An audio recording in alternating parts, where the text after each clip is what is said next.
real nitty-gritty. Boots on the ground. It's the real nitty-gritty. Boots on the ground. It's the real nitty-gritty. Boots on the ground.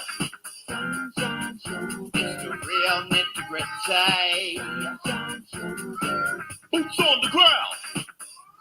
Hey, good morning, good afternoon, good evening, wherever you're watching me from. Thank y'all so much for joining the live stream today. I've got the panel.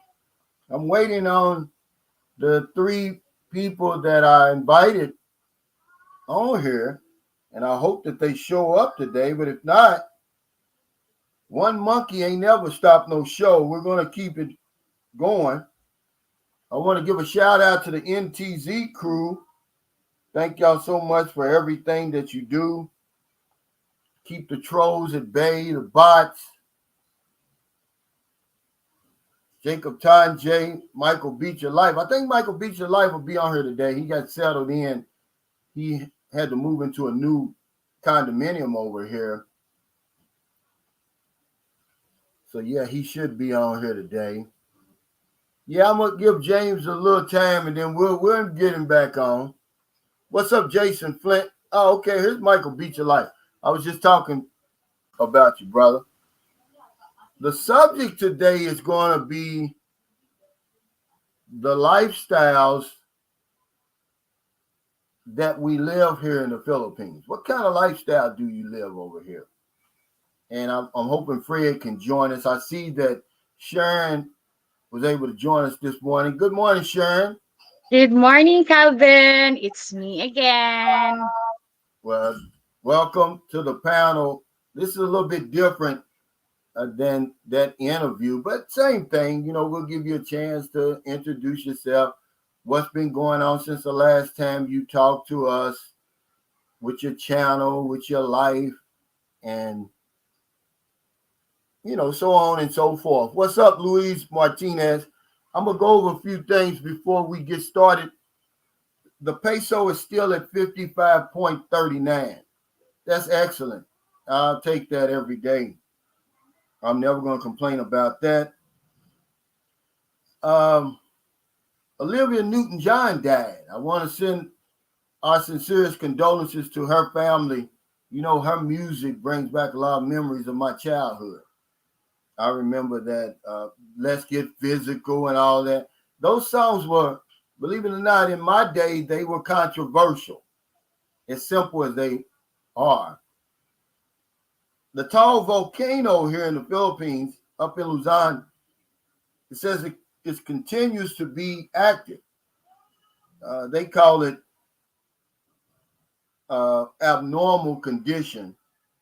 It's spewing about 17,141 metric tons of sulfur dioxide on a daily basis. That's 3 times higher than it normally is. So the only reason I bring this up, if you're up that way, kind of keep an eye on that. Another thing is September 23rd marks the 50th anniversary of the declaration of martial law. And I think they're going to have some type of recognition. I don't know if it's going to be a celebration. But September 23rd, 1972 was the actual declaration of martial law in the Philippines. That brings back a lot of emotions, good, bad, in between. But since we got Sharon on here, give us a little update, Sharon, on what's been going on in your life since we last talked to you. Now, the last time that I've been in your live stream, it makes grow my subscriber, and I thank that to you. Okay, what's your last video about? My last video is about one shot, and you can be a father you can be a father here in the Philippines. One shot. You mean one night of passion? Is that what you mean? Yes. Yeah, exactly.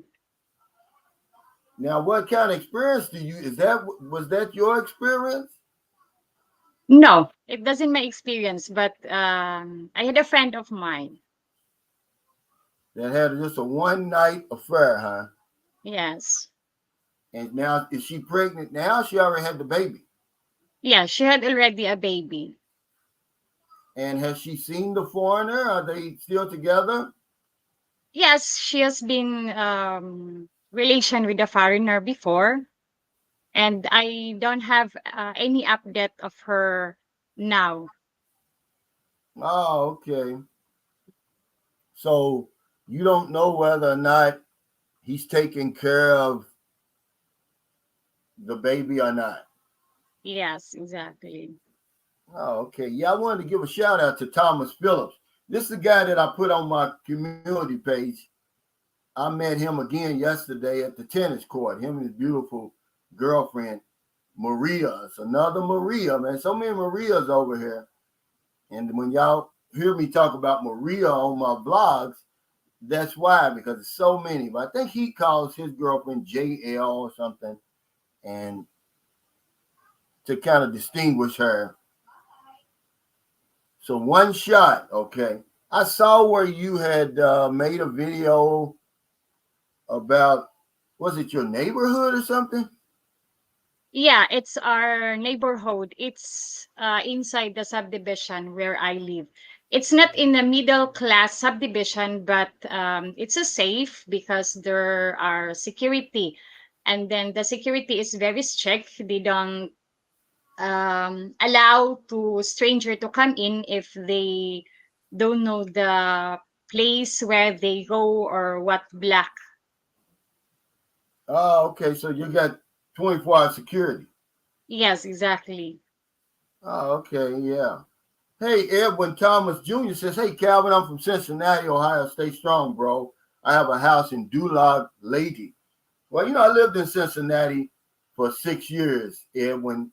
I don't know if you know Big Maney, Felix Moore, Randy Williams, which his real name is Andrew Williams. He used to own that, I think it was called the Ritz nightclub. We all used to hang around when we were younger. And I mean, I really had a great 6 years in Cincinnati. I loved it. I lived off of McHenry in between Westwood Northern Boulevard and the Fay. But you got to realize this was back in the 80s, man, the late 80s. And before the Fay is, because somebody told me they tore it down and rebuilt it and all of that. But yeah, I love Cincinnati. I went to my first Major League Baseball game in Cincinnati. Okay.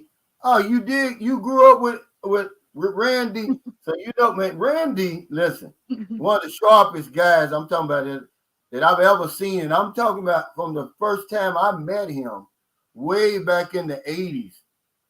This guy I'm talking about, he was sharp. He dressed like a celebrity. He outdressed the celebrities. Then he eventually owned a clothing store. Of course, he used to Mm. work. He used to sell shoes. I forgot the name of that Oh, place. okay. We used to always talk about our dreams, man, and everything that we talked about, we accomplished. Because he had a dry cleaners, and this Andrew Williams, man, was something, man. I know when he lost his mother, it really hurt him because they were really, really close. But anyway, let's get back to the show. What kind of lifestyle do you live over here, Sharon? Would you consider middle class? No, I'm just living in a simple way of living because that's what I like and that's what I choose. Because me, I don't like to live in a middle class. I want to live in a simple living and treat good to people. It's the same on my daughter. She likes to live in a simple way of living. This fight, I was forcing her to transfer in a private school, but she doesn't like to go in a private school because some of the student in private school is so arty or social living, and she doesn't like it. Oh, okay. So if you Mm-mm. don't mind, How much did you pay for your house? I pay my house, I paid 1.550 million. Instead of 1.8 million, I made a negotiation because I've been trying to make a negotiation to the owner. I saw it in Facebook, and then the price is 1.8, but I told to myself, okay, I'm just trying to make a negotiation to 1.5 million, but the owner told to me to make it 1.550. So I told to myself, okay, it's okay. I'm gonna go I'm gonna get it because it's a good opportunity, and it's already fixed. I don't need to repair anything because the owner fixed it. And then despite I have bed, and then aircon and sala set, I mean sofa, it's they give it me for free. So even me, I am a Filipino, but I made a negotiation for the price, even in the local market. Yeah. Yeah, so you would be considered middle class here because most of the Filipinos that I know, they can't afford a $1.5 million house. You're actually, that's considered rich here for real. Oh no, no, but me and myself, I didn't consider rich. I No. know, but I'm saying, do you know that most of the people, I've been coming over here on and off for Mm, 13 years. I only met, but now since I came to St. Carlos, it's different. mm, But before I came to St. Carlos and really put my roots down, I never met a Filipino that owned a house mm, 1.5 million. Well, let me take that back. Um, in Iloilo, the family that I know in mm. Iloilo, they do, but it's very few because um, I don't know. Yeah, I consider that a pretty good lifestyle you're living over there. You got aircon, Yeah. you got a sofa, so that would be pretty good. I live a simple lifestyle here too. Now, a lot of people seem to think they say, "Oh, you got that.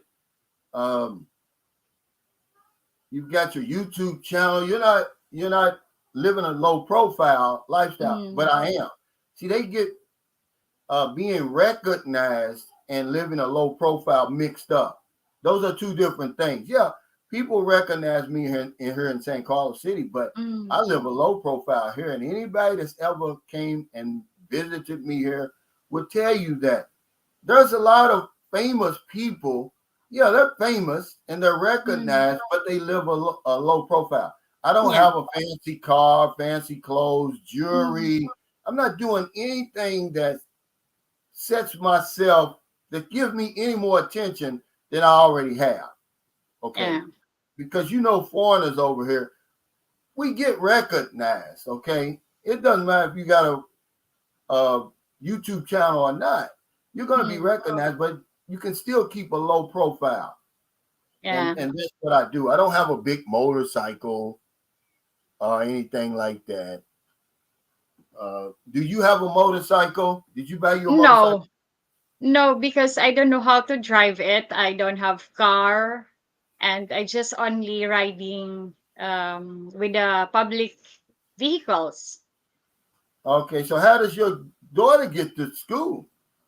No, she rides also public vehicles like motorcycle. And Yeah. sometimes if it's during afternoon because no more sun,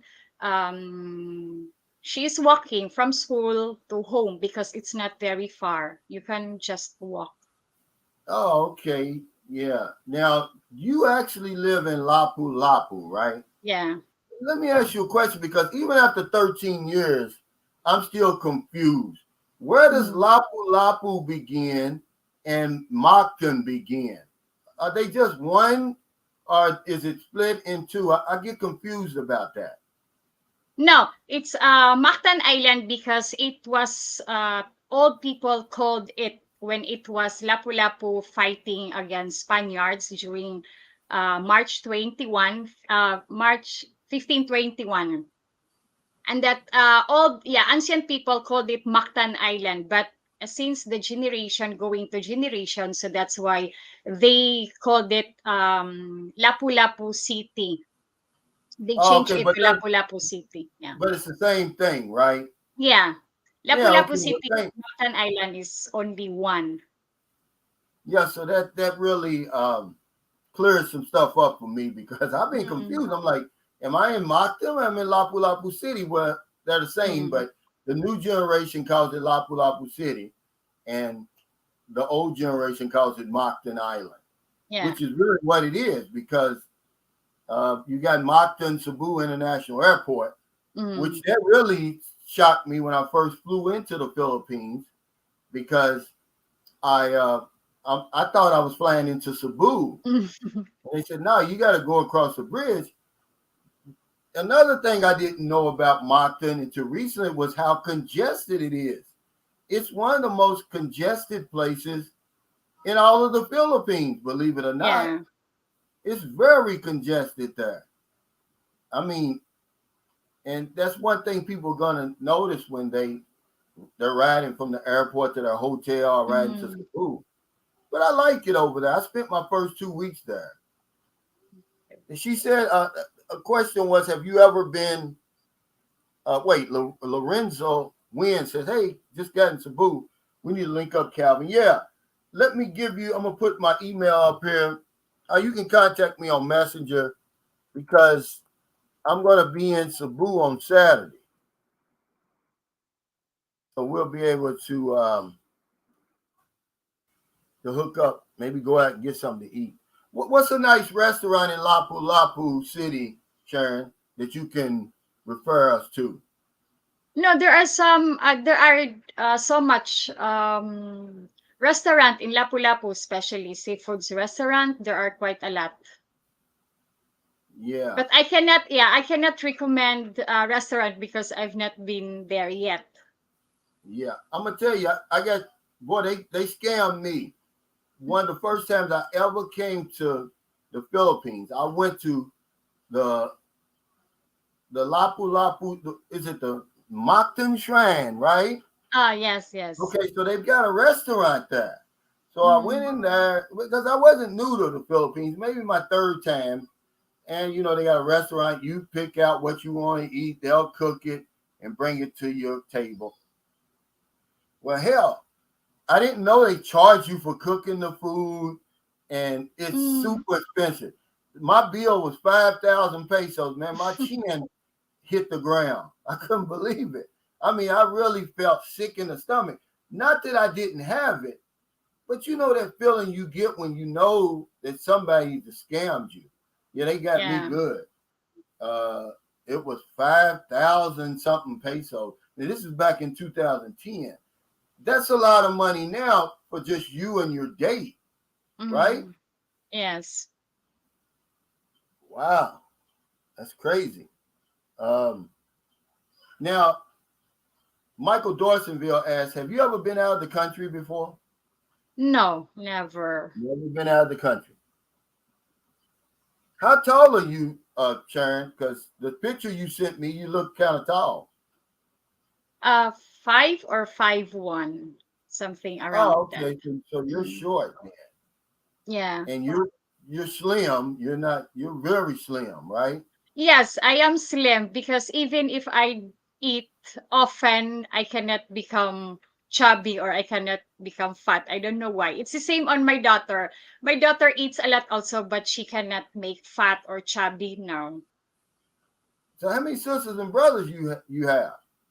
I have three siblings. I have three brothers, and I am the youngest and the only Okay. one Can daughter. you move like more centered Okay. in the middle? Yeah. Okay, wait. Yeah. Okay. Thank you. Sorry. Yeah. Now, what's your latest video is coming up? My latest I'm gonna think my latest video is for to make an exercise or going to gym because it needs us to have exercise. It's good for health, and Yeah, health is wealth. that's exactly right. Let me Mm. ask you something.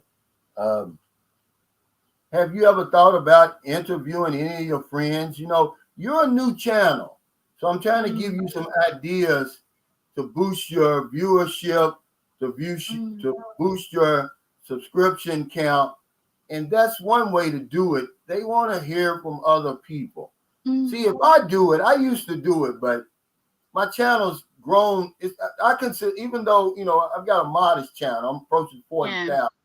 It's too big for that sort of thing because if I interview a woman, her inbox is going to be full, her messenger's going to be full. Mm, I may corrupt her. She's going to start playing games with people's money yeah. and time. But somebody like you who's just starting out, that would be a good idea for you to interview some of your friends and just kind of let us inside the mind of a Filipino. So Mm. yeah, you understand? Yes, I understood. I have some planned. I sent message to one of my cousin because I am so very interesting about her life because her father lost I mean she lost her father when she was 5 or 6 years old, and she finished now university and become a professional in her own way, and I just want to interview her to share her life, how she did it to be success in university in her own way with no Yeah. father, just only a mother, and then she was working student long time. When she was in the secondary school or high school, she was working student until she was in the college until she finished university, and now she graduate as a hotel, restaurant, and management. Oh, okay. Now he said, Mm. please share Sharon's YouTube link so we can subscribe. What's the name? I know you changed your name. What is it now? Sharon Lapu Lapu.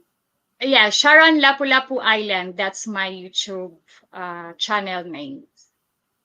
Okay. Have you ever thought about shortening that?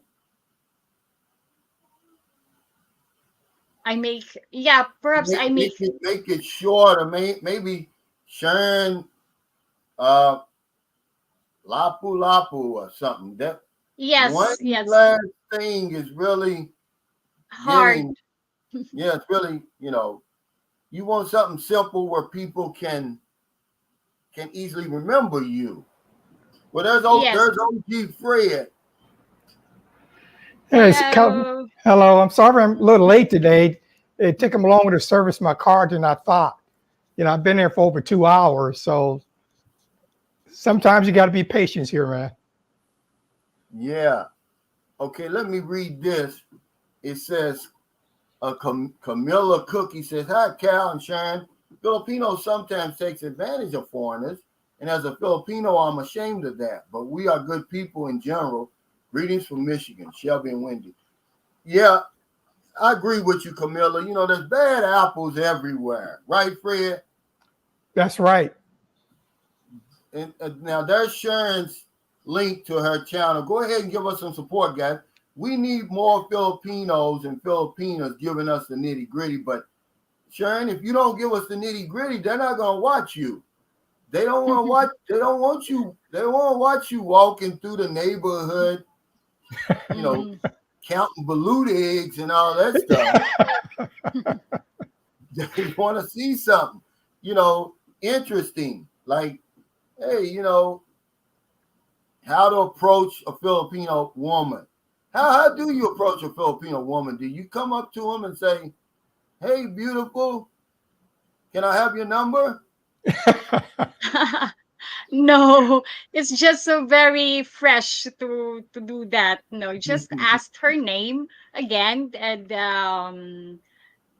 talk about something else like where she live or something. Making a friends first. Yeah, that's exactly what Merlin told me because I asked Mm, Merlin that the other day. I said, well, how do you, because we were on the bus coming back from Bacolod mm, and I saw this Filipino woman sitting by herself and the Filipino man was like a seat over. I said, Mm. well, how can can they make a connection? And Merlin said, just start a conversation and talk about where you from. Mhm. Maybe, if you say, oh, I'm from St. Carl City. Oh, really? I've got family that lives there, just something Yeah. general like that. She said, don't ever say, oh, you're beautiful, you're good looking, guys. So remember that, guys, Yes. when you come over here. Real simple. Hey, thank you, Camilla Cookie, for that super sticker. I want to ask you, Fred, the topic is, what kind of lifestyle do you live in the Philippines? And we know you live in Guam, but you do have a house over here. Yes, I What kind do. of lifestyle do you live over here, Fred? Well, actually, when I'm in the Philippines, I got a pretty good lifestyle because if you remember when they had the military base there, Clark, so all the houses in the surrounding area were all made up like American standards. So I didn't have to worry about taking cold showers, or any of that stuff. And by it being such a big base there, it was a lot more going on at that time. Like if you live in the province or the barrio somewhere. Oh, And so, but I didn't buy my house there, although we had the property. We didn't really do anything with it till, I was already out the military by the time we did something with the property over there. And then yeah. after Mount Pinatubo, of course, we didn't go over there for quite a few years before we finally came back to the Philippines. But you keep a pretty low profile, right, Fred? Oh yeah, I mean, I go there, man. See the neighbors, hey, how you doing? Something like that, and you know, uh, basically, man, if you leave people alone, people leave you alone. People are very friendly where we stay at. They get to know you, you get to know them. But you're right, I keep a low profile. So you don't have 30-inch gold rims on your Volkswagen. No. You're a When big, I'm there, you're Calvin, a the way big. you see me dress, I have a watch, regular shirt on, jeans. I'm not wearing gold, and I don't wear Yeah, jewelry anyway. But if I did, I certainly would be wearing it over there. right. And, Now, and, then, and then if you're out in the province area, you start wearing that stuff. People think you got airs in your head that you think you're better than anybody else that's there. So when I'm there, I want to fit in with everybody else. I do notice that a lot of the well-to-do Filipinos are even business people here. Man, they wear nice jewelry over here. Uh, the guy that we buy fish from, and I can never figure him out, Fred. He's got these big 18 karat gold bracelets on and a necklace, and he's sitting there chopping fish, and fish juice is getting on his gold. I'm like, why would you wear this nice stuff in this place? But it's just how it is. Well, Sharon, why do you think somebody that's well off would wear nice jewelry and stuff? Far as a Filipino doing that, why do you think they do that? No, they do that. For me, it's my opinion because I think for to show to the people, look at me, I have big jewelry, or perhaps people think that they are rich. Because me, I am so very astonished also because when my daughter was in primary school, I saw a mother, one of her classmates, wearing so much jewelry. I think three big necklace, and five big bracelet on her body. Yeah, and I thought to myself, is it necessary to wear all of that? Because me, I am not like that. Because honestly, I have some jewelries, but I don't like to wear it. I wear it only if there is occasion. Because me, if I wear it on my neck, I feel so very heavy on my neck. I am not useful to wear that kind Yeah, of things. yeah, I think that you're just asking for trouble. See, people don't believe that I live a low profile. See, Fred, they get it mixed up. They think because people recognize me that I don't live a low profile, but I do. I live a very low profile. And even when Filipinos recognize you, they're not going to run up to you and say, hey, Sunshine Shoulders. They're going to keep their, I'm not Coco Martin or Daniel Padilla or anybody like that. But other than me having a YouTube channel, I don't do anything that places more attention on myself Mm. than is necessary. Because we've already, guys, as a foreigner, you're going to have enough attention already. Right? Yes, you're Yes. correct. Mhm. Yeah, foreigners. Now, I'm going to ask Sharon because people, they don't believe me, so I'm going to get it straight from you. When foreigners come over here, specifically men, it's still a Mm. big deal, isn't it? Yes, really. Is it a very big deal to Filipino? I don't know exactly, but it's my opinion that it's mindset of the Filipino people. Yeah, so when a Filipina has a foreigner, her status goes up a little bit more, right? Yes, exactly.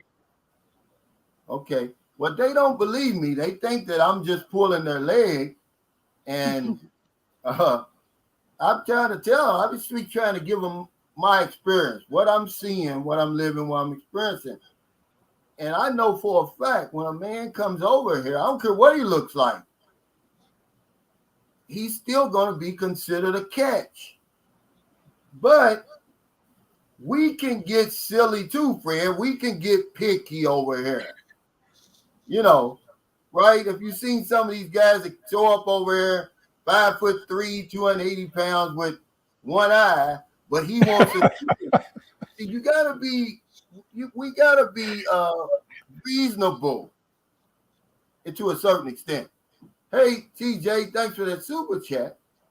He said, honestly, I live the same as I do in New York or California, I'll bet, with a comfier surplus. One thing it's made me conscious of is how much fake designer stuff is worn in the Philippines in the name of keeping up with the Joneses. Now, you make a good point, but it's a point that I try to make to my daughters a long time ago about this fake designer stuff. See, when somebody like me or you, Fred, or even Sharon, we could go out and pay $500 for a nice Louis Vuitton purse. Yeah. But Yeah. people aren't going to think it's real. Mm. See, and this is what I was trying to tell my children. I say, you buy stuff like that for you. You don't buy it to try to impress anybody because they're not going to think it's real anyway. You remember Elizabeth Taylor, Fred, I'm sure. Of course I do. Yeah. She said, some days I wear my fake jewelry and sometimes I wear my real jewelry. She said that's to keep people honest. She said, when I put on fake jewelry because I'm Elizabeth Taylor, people take for granted it's real. See? But I don't Yes. have that type of status. So even if I wore a nice gold chain, people are going to look at it like, that's not real, you know. So you buy that kind of stuff for yourself, not to try to keep up with anybody. But that's a great point. I see that over here. But hell, I don't know. I can't tell the real stuff from the fake. I can't either. I have no idea. You know. I have no idea. They got Yeah. some Class A stuff. You go up in Manila, over there by, what's the name of that church, that famous church, Baclaran Church, Sharon? Is that? Yes, it's Yeah. Baclaran Church. You go over there and you'll No. see some of that stuff. Okay. You won't be able to tell if it's real or not. You know, but you know, the Jordan might have his hand out like this instead of like this on a lot of that stuff, but some of it's really Class A, some of it's really nice. You know. Hey, J Doll, thanks for that super sticker. But yeah, I keep a low profile. And like he said, let me go back to here. He said, out of sight, out of mind. And just because people recognize me, if I step outside of San Carlos City, people don't even recognize me then. If it is, it's a foreigner, not a Filipino. See? So yeah, I keep a very low profile because you really don't know who's watching you. You really don't know. And it's best to be humble because I'm going to be honest with you. Some of the richest, most powerful men in San Carlos City, they just look like regular grandfathers and fathers. You wouldn't know it. But you step on their feet, man, they'll squash you like a bug in a minute. You'll come up missing. And this is what I'm talking about when I say keep a low profile. You're Respect the absolutely people, correct. respect the culture. Don't look down on anybody because you don't know who you're looking down on over here. Yes. You know, believe it or not, some I'd say this on a lot of my early videos. The power that some people have over here, Fred, it's illegal in the West, right? It's some powerful people over here, man. Private citizens, I'm saying. They have their own armies and all that type of stuff. You screw up the wrong person over here, dude, you ain't gonna be in big trouble. And like you said, Yes. Calvin, you don't know who you're talking to when you're there because everybody keeps such a low profile. This brings a story to mind. One of Lynn's relatives, you know, wearing all this jewelry, wearing all this other stuff. She went to the bank to make a withdrawal, and she didn't know somebody was watching her. They followed all the way to her house. She was getting out of a car. They came up and robbed her, man. Took all the money that she had. Oh wow. You know, but she made herself a target instead of somebody going with her, you know, because you never know who's watching you. You don't know if somebody in the bank is in on it. You make a large withdrawal, you know, there's a chance that you're taking, especially when they know you got money. Well, see, that's a perfect story, an example, because there was a guy in Dumageddon. I've got to go back and look this up to see if they killed him or not. But I know it's an American guy. He went in, he withdrew 2 million pesos because he's going to buy a house. Look, guys, if you're going to do that or make any big purchase like that, you tell the owner to meet you at the bank. You put that money in his hand. You let him carry that burden outside that door. Because what happened was the teller had called her boyfriend up and set the guy up. I think he was beat with a hammer. I think he may have died. I've got to look it back up, but they certainly robbed him. But eventually they got caught because they put 2 and 2 together and brought him down. But that kind of stuff happens. When I was building my house, I never withdrew more than 300,000 because I didn't have it. But every single time I did, Fred, the engineer met me at the bank. See, I'm not taking it. That's a lot of money over here. Now, that's about $6,000 US, right? But it's not $6,000. It's 300,000 pesos. Yep. And this is what you have to get into your mind. That's a lot of money over here, isn't it, Sharon? Yes, very much. Even for 20,000, it's quite a lot for us. Yeah. Thank you. Because I want to ask you about that, about this money thing. What's the minimum wage right now that you're aware of in Lapu-Lapu City? It's depend if because here most of the jewelry now sell by per grams. So if it's 5 grams equivalent, No. I mean the salary. What's the salary? Okay, sorry. Yeah. The salary here, I think, range for 480 pesos per day. Okay, so let's take a look at that. Let's just make it 500 to keep it simple. So you're looking at 500 pesos per day. Let's say, you know, you're not going to work. You work 20 days, let's say 24 days out of the month. So it's about 12,000 pesos. But you got to realize, guys, out of that 12,000, there's rent, transportation, food, and other things you're taking out of that. Yeah. So in order for just a regular Filipino who earns 480 pesos per day or 500, for them to have 1 million pesos in their hand at one time, it's the same degree of difficulty as if somebody in America, a regular working person, tries to come up with 1 million US dollars, Fred. I can't get people to see this. They think, no, there's no way. That's not true. It is. Imagine that. You're only earning 500 per day, but most of that is going, if not all, it's going for you to live on. Very little savings. So trying to come up with 1 million pesos, that's almost impossible. Yes, that's why Filipino think that if somebody here have around 1 million pesos in their bank account, people say that that person is a millionaire or rich Yes. already. Thank Yes. you. Mhm. Thank you. See, she's giving y'all the nitty gritty. I hope you listening. This is coming straight from a Filipina. You know, Mhm. y'all think that I just be talking crazy and throwing stuff out here, man. I'm not. You know, that's what I mean when I say turn that damn conversion machine off in your head. It's going to take a while to do that. But start now, slowing it down, because everything you do when you come over here, Fred, you're going to start converting. Yep. But it's not dollars, it's pesos. You can't even look at it like that. You know, but yeah, that's a great analogy. You know, 500 pesos a day. And that's for the whole day. That's not an hour.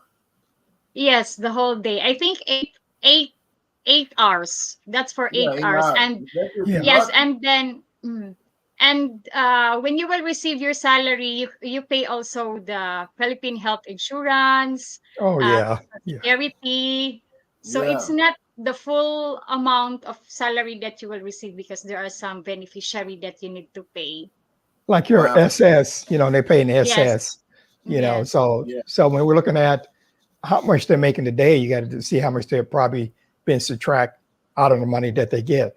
Sharon, most of the folks they usually work what about 6 days a week, sometimes 6 days, long hours, maybe one day off.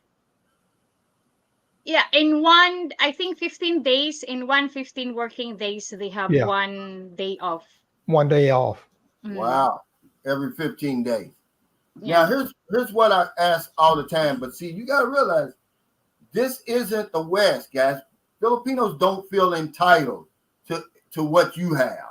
So he says, as a foreigner, is it dangerous to live there because the majority of the locals are poor? No, because they don't have the mindset that they're entitled to what Fred has.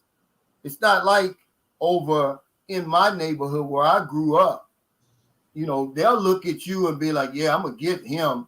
The minute as he let his guard down, I'm taking his rims, I'm breaking his house. But over here, you see very little of that when it comes to foreigners. I'll give you an example. When Typhoon Odette, y'all saw the damage Hmm. that I showed on my videos. That's the only thing. I never tried to, because see, that's another thing that these trolls tried to tell immigration that I was collecting money for Typhoon Odette. No, I never did. But I did show you the damage.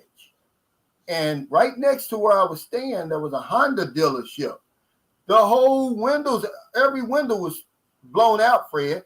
All you had to do was walk in there, get a brand new Honda.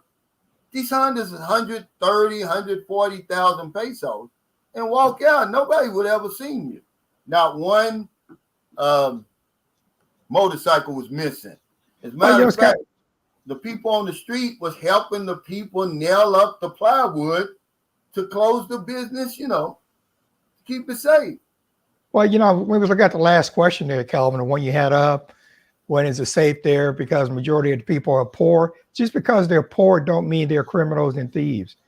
A lot of them are very hard, honest working people. I can tell you that from a fact, from Yeah. my own experience. Now, do you have crime? Yeah, but it's mostly going to be amongst each other like it is anywhere else. Yeah. Victims and perpetrators live in close proximity to each other. It's not like black men are getting on planes, flying over to China, killing Chinese people. They're not doing that. No. But we're in close proximity to each other, so we're killing each other. Same thing with Filipinos, same thing with Brazilians.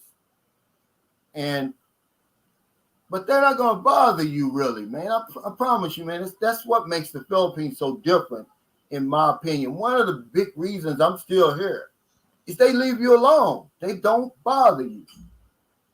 See? Hey, MJB and the P2B, thanks for the super chat. He said, it's what I like to call being the average Joe. Yeah, because they're going to call you Joe anyway, but they don't do that in San Carlos City. in St. Carlos City, believe it or not, Fred, I saw a guy yesterday, one of my subscribers. He said, "Hey, Calvin," he said, "I didn't want to disturb you. You playing tennis?" I said, "Yeah." He said, "Man, I've been here for 3 months." He said, "I just got to St. Carlos."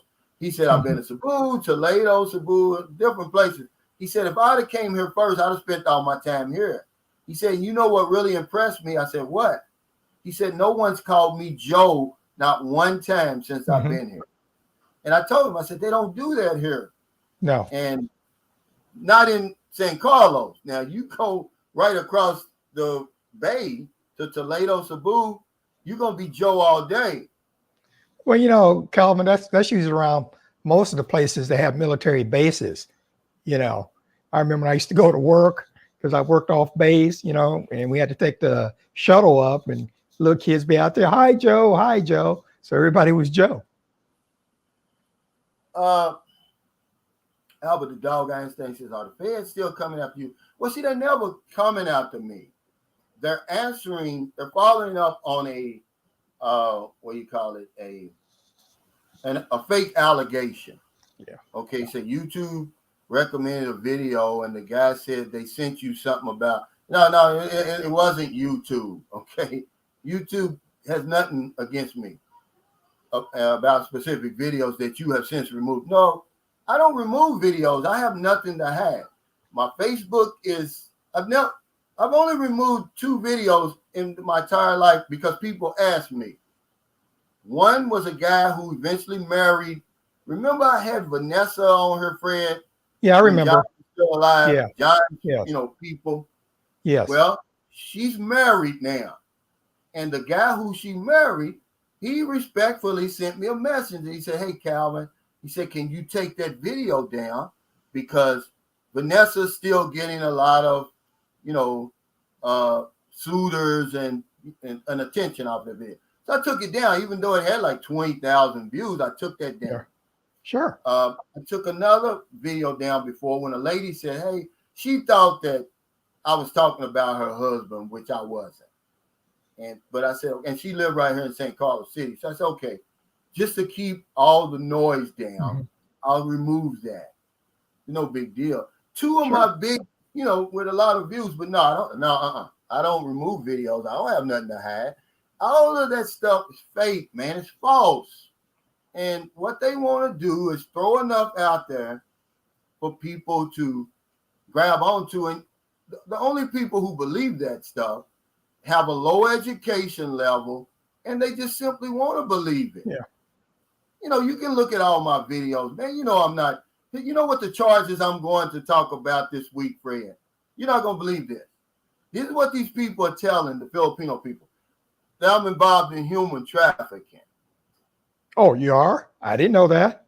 Yeah. You can't look at no video of mine in the history of Sunshine Shoulders, which hasn't even been 2 years yet, and get that out of my channel. You really reaching, you stretching the truth way beyond anything to say that I'm. Yeah. The actual complaint says he's encouraging men to come over here and meet Filipinos to marry them, and he says that's a form of human trafficking. Really? Sharon, how long have you had your channel? I haven't had a chance to check it out yet. Excuse me? How long have you had your YouTube channel? I know I'm starting my YouTube channel last month only. Oh, okay. Okay. Yeah, So I'm 1 month. going to check it out. But like what Kelman was talking about, as you become more and more popular, you have to look out for the haters, because people are always going to hate when you becoming popular. You have things to say that they don't agree with you. They're always going to try to come after you, Yes. Yeah. And for me, if ever the time will come to me, for me, it's okay. They are welcome, and I will not stop to communicate with them, because the more they bash that person, the more that person make it popular and receive blessings. Yes. Well, it's a confirmation Yeah. of the success of your channel, because I wouldn't even be in this conversation if my channel wasn't growing, if it wasn't popular. They don't go after people. They don't come after you, Sharon, do they? How many videos, how many subscribers you got? They don't do it. They wait until somebody gets on the radar, which is very, very difficult to get on the radar. There's literally hundreds of thousands of people, Fred, running around here with a camera and a phone trying to be discovered on YouTube. It's hard, man. And that's a fact. Ray, let me read this real quick. Sure. He said, is tennis popular in the Philippines? Absolutely. He said, who do you usually play against? We've got a group of foreign men, one from, two include myself, Americans, 2 Australians, and 1 from Canada. Go ahead, Fred. Somebody has asked him what is Sharon's YouTube channel called. Okay, yeah, he just asked that. Yeah. Let me see. Let me go back and put that up real quick. Because we're trying to get Sharon up there, but we don't want to cause her any problems now. Yeah, but there are some kind of people like that. The only reason they make that is just jealous. Well, Sharon, that's always going to happen when, you work hard, even with your job, trying to start a channel, taking care of family. And once you start getting ahead, people start getting jealous, Yes, exactly. Because if they would do the same thing that you do, it would work at it. There's nothing to be jealous about. And if anything, they should be happy for you, Yeah, And- exactly. Yeah. So sometimes I don't understand that, actually I was thinking, Sharon, when I was still in the workforce and I wound up getting this new job. And, when I go to work, always dress nice because I'm working in the office. I'm dealing with professionals. I am a professional. That that the men there were jealous of me because of the way I dressed. I dressed for success. I became very successful at what I was doing when I was still working. So why would you be jealous of me? I don't know you. I never done nothing to you. But they were jealous, Calvin. Seriously, because when I came to work, I always looked nice. I dress nice when I go to work. How are you supposed to go to work? Exactly. And then you have to ask them why they're doing it. You can't ask me. They asked me in immigration, why do you think they're doing it? You ask them, Charlie, don't ask me. I don't know why. And Calvin, you trying to get me to get a YouTube channel? That's a lot of work, brother. Yeah. Well, the honest thing about it though is most people will never, it takes a lot of luck to even get on the radar of these scumbags. Oh yeah. But anyway, he's 53 Shades Darker said, she talked to you, Sharon, said she has to give the guys something of interest. Most don't care about going to the market, buying eggs and things. They want hot topics, clean, but hot. This is what men want to see. Now, see, this is what I would suggest to you. Listen to your viewers and subscribers. Okay. Now, he's not saying go out and film a bunch of naked women walking up the street. He's not saying that. He's just saying interesting things because relationships are the number one topic. If I talk about relationships, you're going to get a lot of views, okay? Because we want to know, what does it take to get next to the Filipina? We want to know. Yes. Because a lot of us, we've got low self-esteem. And that's the reason why they say, oh, these women, they only want you for the money, or they only want you for this, or they only want you for that. But so what? Who cares what they want you for? The guys who've been coming over to see me, Fred, they're well established, without a Filipina. So they just come over here and say, hey, it sure would be nice to have a beautiful woman next to me because I've got the money in the bank. Yep. I'm retired. I can travel anywhere I want to travel. Why not have a beautiful woman next to me? What's wrong with that? Sharon, I've been married to I'm married to Filipina. So I've been married to my wife almost 34 years. very happy. You Mm. know, she's still in the workforce a couple of years before she retires, but you know, she takes real good care of me. Believe it or not, you know, I want to do things for her, but you know, Calvin, you know what I'm talking about. It's kind of hard to explain if somebody's never been through that. To have a woman that cares for you, it's not about how much money I got, you know, possessions or any of that stuff. She cares for Mm. me. And you know, and I married my wife when I was really having a bad time in my life, and she didn't marry me to get a green card to go to the States. She married me because she loved me, and she stuck with me through thick and thin. You know. Well, we can't believe Yes. that because we can't believe it, friend, because when a beautiful woman shows interest in us, because our Yeah. self-esteem is so low. Big Shirley done hit us over the head 10 times. We don't think nobody wants us. So when we You come know. over and a beautiful woman like Sharon says, hey, Calvin, you know, let's go out and invites me over for dinner or something, I've got to think in my mind, well, what does she want? Instead of just thinking, hey, she's a nice lady who wants to invite me for dinner. You understand? Yeah. Well, you know what I think most guys want. I know I did.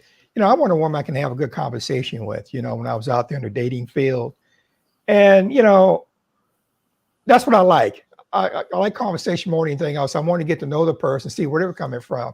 Because if you think about marrying somebody, Kelvin, you might be with that woman for the rest of your life. If you marry her because she's beautiful and that's all you see, you can't see beyond that, then you're going to have some problems later on down the road. I want to know what she gets up here, you know, up here, and I want to know what she has in Yeah. here too. Yeah. Yeah, because you're going to be changing women like you change your clothes. Are If you that's right? all you're going for is looks. Now, Michael Goins said, just subscribe. Let's help Sharon. Let me take a minute and thank y'all guys, you know, because anybody I bring on here, I consider myself to be a little bit responsible for. So I want to thank y'all because when I met Sharon, she had 7 subscribers Yes. already. She'll probably hit, I hope she hits 200 today. Let's try to get her to 200, but let's make her earn it too. Get in front. Look how you are now, Sharon, right? This is how your video should be. Get right up in Mm. the camera and talk to us. Yeah. We're not gonna bite you.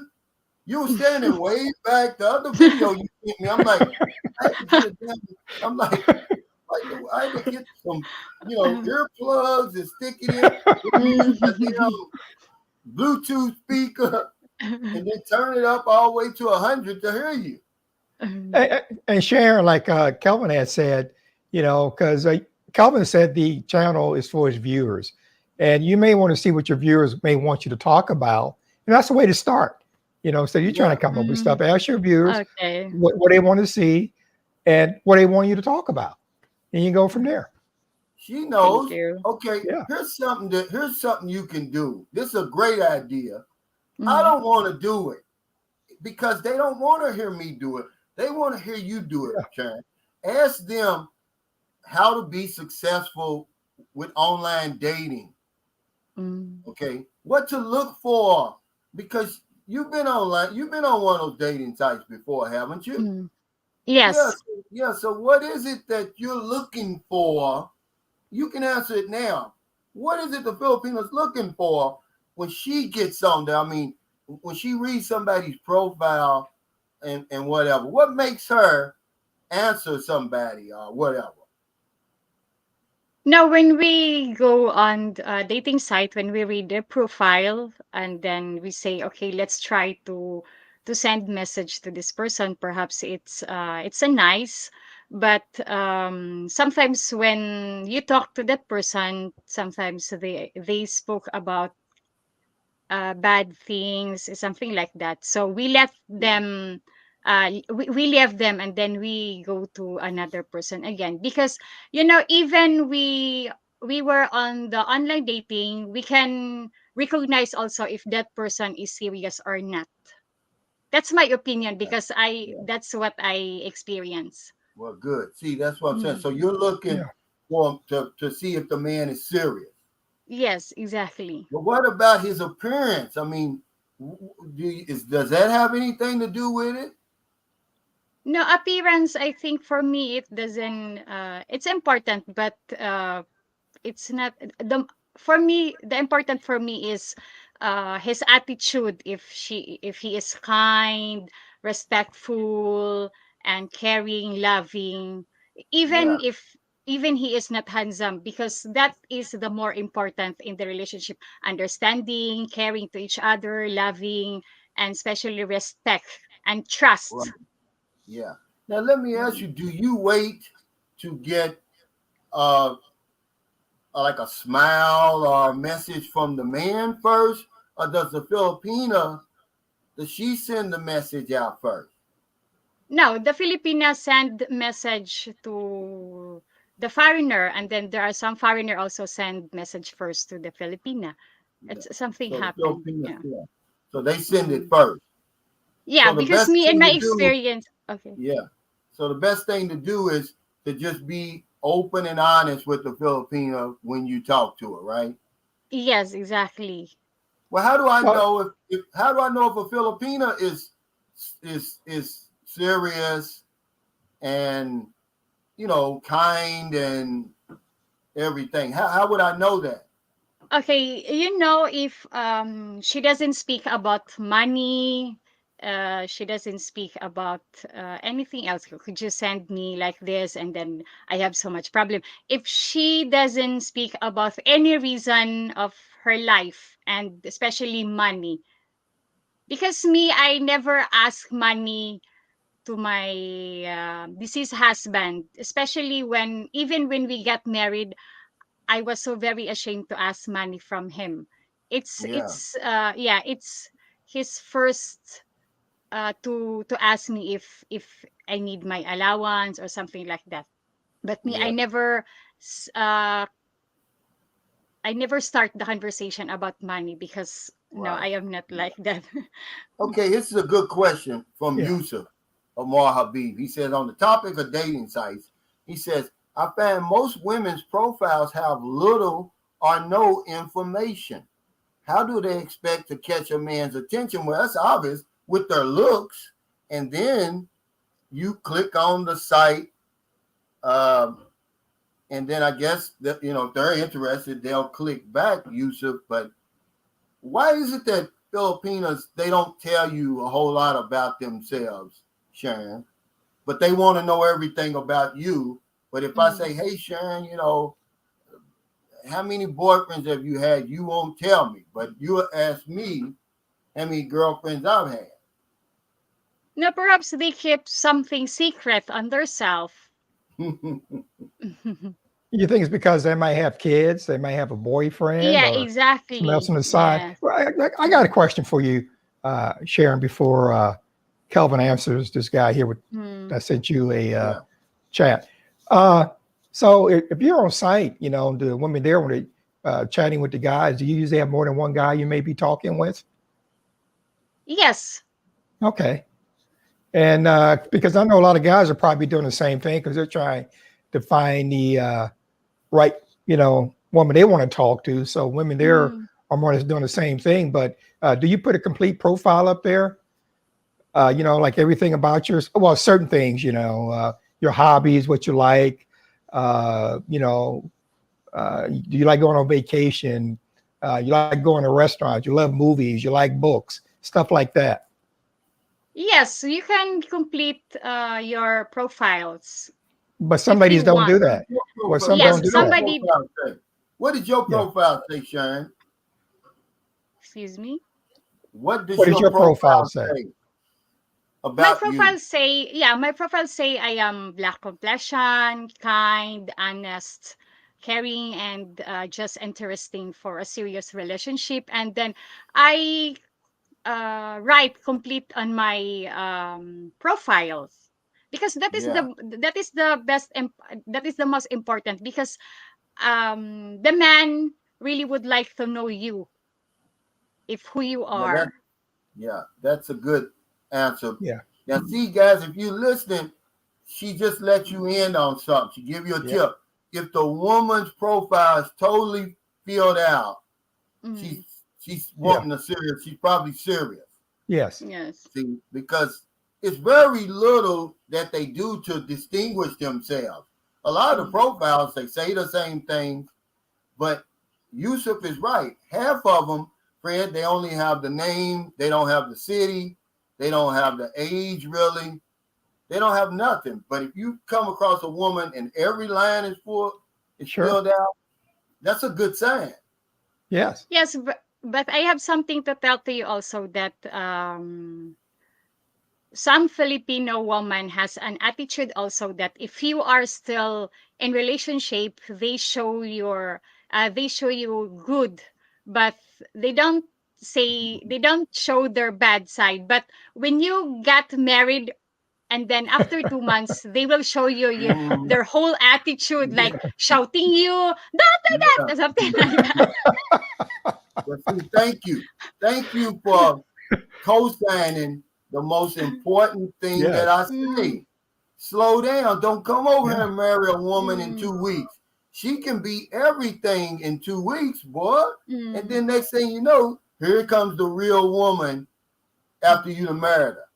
And you're like, what in the world have I got myself into?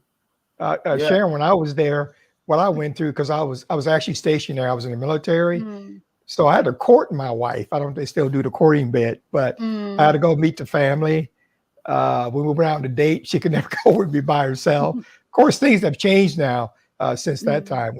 Women are more free when it comes to dating. Yes. But when it comes, how do you know?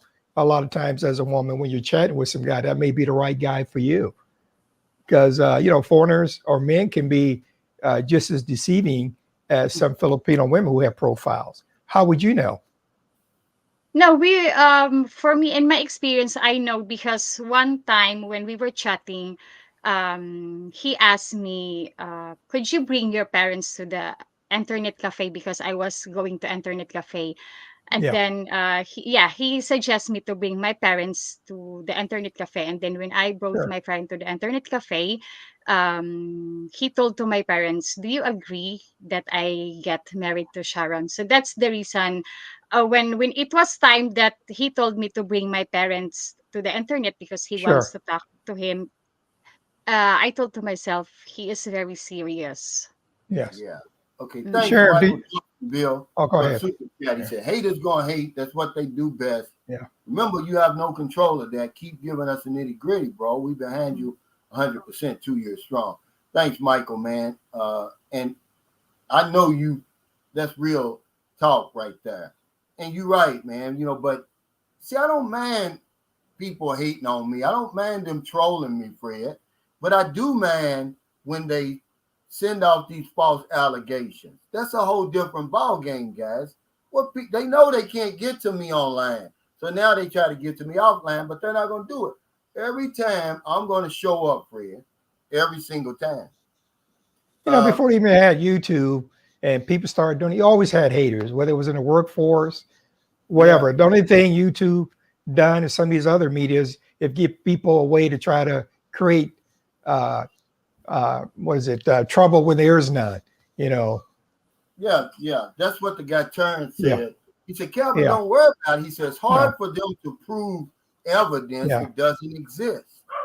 And they And never show up anyway. When you yeah, go in yeah, for your they never interview. show up. Yeah. And I'm going to tell them when I go, I'm saying, like I told them in immigration, I Yeah. said, look, these people care nothing about the Philippines. They care nothing about Filipinos. They're just trying to start trouble. They're Yeah. trying to scare the good names of people. They don't, Yep. they don't care. But Butch Goodhue, thanks for the super sticker. I wanted to ask you something, Sharon, because I just made a video yesterday about family and how mm, important it is for a man to want to meet your family. That means a mm. lot to the Filipino, right? Yes. Yes, we are family oriented. Yeah. So if a man says, hey, if you say, hey, I want you to meet my family, he says, no, not this time, maybe next time, that's going to kind of be a red flag for you, right? Yes. Yeah. But it's kind of interesting, Calvin, the way some foreigners think about it. They usually want to meet the girl first. And well, look at it this way: a guy comes over, he meets you, meets your family, things don't work out. Would that be embarrassing for you, Sharon? Or would you just No. rather meet the guy first, see what it's all about before you have him meet your family? No, Does it it's work not that way? embarrassing for me. It's not Okay. embarrassing for me. But that's what I'm talking about, Fred. I Yeah. said that before. But I Yeah. mean, at some point though, you have to meet her family. Yeah, you do. You If do. you But, don't, but what I was saying is some disrespect. foreigners get afraid to meet the family because they already got this thing in their mind that it's going to cost me a fortune. Everybody's want to go out and eat. I got to buy this and this, and that's not necessarily true. Yes. Am I right? That's what a lot of them may think, without really getting to know you or knowing what your family's all about. Okay, thanks, Malik Koweli, for the super chat. He said, "What's up, Cal?" He said, "Don't have Big Shirley coming over there walking around Manila talking about where Sunshine Shoulders at." Yeah, but see, we've got some Big Shirley killers over here. The Filipinos don't deal with Big Shirley. Hey, Journey Trials Enjoy. Thanks for the super chat. He said, "Sign of success is those that envy you." That's true. That's true. Sharon, I got a question for you. Oh, go ahead, Calvin. I got a question for Sharon. Campbell. That's this guy made me look like a genius when I came up with that 18 to 80 blind, crippled, and crazy. Hey, David. Then he How you pops doing? up on the scene, man. Yeah. And he validated, because see, guys think I just be over here making videos No. out of 10 blue sky, Fred. It's not. I'm telling you what I'm seeing, what I'm living, what I'm experiencing. I don't care what you look like, how much money you got. You come over here as a foreigner, somebody's going to like you. Somebody's going to love you. If you're old enough to apply for the visa, you got a good chance. I don't care what you look like. And just like Sharon said earlier, it's really not the looks. It's really the heart they're looking for, the character. Yeah. And online dating is just to break the ice, because eventually you got to meet the woman anyway. See? So you still got to go through all the rigmarole that you do anyway. But yeah, thanks, David Campbell, for showing up and showing out, because, man, it's funny. I tell you what, when I watch David and Rose, me and Lynn, we just be sitting here cracking up. So David's my type of guy, just like you, Kelvin. You're the kind of people I like to hang around. They're real, Yeah. What you see is what you get. And that's the biggest compliment that anybody can give me when they show up over here and say, "Oh man, you just like you online." Yeah, because that's all I am. I'm not, anything else. A guy was talking yesterday. He said, "Calvin, when you go there," he said, "you tell those people that you're a tourist attraction in San Carlos City." Look at all them guys that come to see you. And while they there, they stay in the hotels, they eat at the restaurants, they doing this, they doing that, they adding to the economy.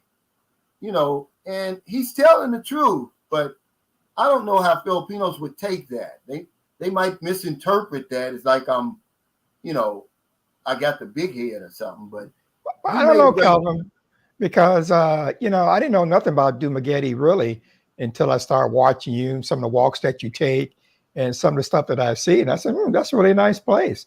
I would love to come there for a visit.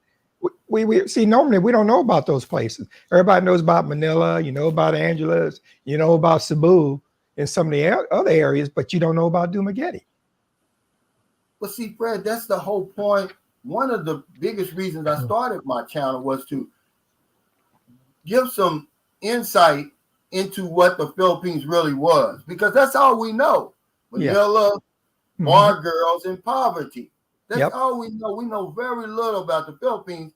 So I just try to share my perspective, just one perspective, just to kind of knock down some walls. But Journey Trials Enjoy, thanks for the super chat. He said, "I talked to all of my girls' family and they know me. As an African, my parents are not as open as their parents are. Unique on my experience." Filipinos don't meet strangers, Fred. You know that, right? Oh, yeah. It's one thing that really impresses me. When guys come over here with their girlfriends, and me and him, we still, feeling each other out. Hell, Marilyn and the girl, they're laughing and joking. And you're correct. Yeah. It's like they've known each other for years. It's like they've known each other for years. They don't know, they don't know strangers over here. They don't meet strangers, rather. Journey Trials and Joy, thanks for the super chat. Said, in my case, I just graduated with a bachelor's degree in computer science. I just started making great money. My girl can't do much for me. All I desire from her is who she is. Yeah. And see, this is what I said earlier. That's what most of the guys are who show up and meet me. They're already established, Fred. They paid their dues in America. They retired from business, military. You know, they're successful. All they want from the Filipino is who she is. Just treat me better than Big Shirley over there, you know, and I'm okay. You know, it's not like they're over here begging women to marry them or anything like that. They're not desperate. You know, the way I always look at it also, Calvin, if you got somebody that's a good woman and everything else, it's not important if she has a lot or not. What she has is something that makes you happy. You know, she takes care of you. You take care of her. That's what's important to me. You know, it's not because, you know, she's got to come from a family that's well off. I don't care about that. Man, but you hitting on all the points today, Fred. See, that's what I'm saying. Guys always want to compare their women. Oh, well, your woman doesn't have a college degree and she's not a professional. Well, I'm already established, man. I'm not looking for that. I'm just looking for a woman that's going to love me, that we can get along with. She ain't got to love me. Let's get along. You know, can we be partners, companionship? But we get over here with all of that competition. Yeah, my girl's better than your girl stuff. Same stuff we do in America, you know, and it just doesn't make sense to me. Now, Sharon, let me ask you something. When you do, now be honest, when your foreigner boyfriend came over to visit you and you took him around your friends and family, did you feel proud? Yes. And especially when the way he treat to my family, to have respect. Yes, I will be proud. Yeah. The Journey, Trials, and Joy, thanks for super chasing. How would you define love compared to the USA? Well, see, I think there's as many definitions for love as there are people in the world. I think everybody's got their own definition of love. I would just say, man, that love, that's just a difficult question, man. I can't, But you know, I look at it this way. How would you define love, Journey? How would you define it? Everybody defines it a little bit differently. You know, the way I look at it, I may define it may be different from the way you define it, Calvin, or the way you, Sharon, define it. We all may define it a little bit differently. Let me try to answer this question. I'm going to say, if they care for you, if they're concerned about you, because that's usually when you think about your mother, you think about love. That's really the only true definition of love I can come up with, the way my children and my parents felt about me, the unconditional concern and attraction, that sort of thing. But man, as far as relationships, you can't even compare the two. Over here, it's a traditional relationship. There's a clear line. There's a clear boundary. What the man is supposed to do and what the woman's supposed to do. It's easy to come over here and be a man because you can see what you're supposed to do. Over there, it's blurred lines, Fred. It's, you like, well, you come home, you done worked all day, you come home and she said, fix your own damn plate. Like, what the hell?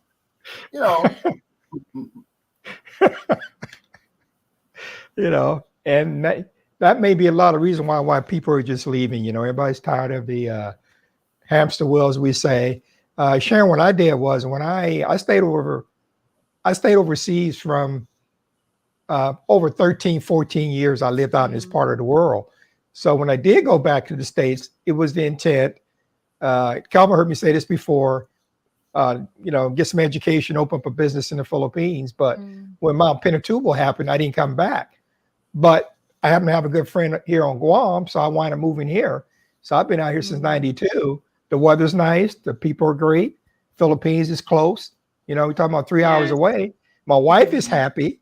Okay, she can go home anytime she wants to. Yeah, that's a great. Let me get this because this is a good uh chat right here. Thanks, TJ, for the super chat. And TJ's actually been over here. We've hung out and everything. Yeah. He said there's no shortage of panais on the hunt. He said my 23-year-old housekeeper asked me if I had a foreigner friend to hook her up with the other day. But this is what I like about this super chat. I mean, right here. He says, as far as family visits is concerned, Yeah. it's important. He says, Yeah. just as important to see how they treat her. See? And that's a great point right there. But if you want to know everything about a Filipino, you don't have to hire some fancy private investigator. Their friends and family are going to tell you Yes. everything you need to know about her. Is that right? Kelvin, I'm sitting here laughing because when I was dating Lynn, at the time where Lynn from is province, Burial. Now it's a city now. But anyway, when I went over to visit her, the whole neighborhood knew I was there.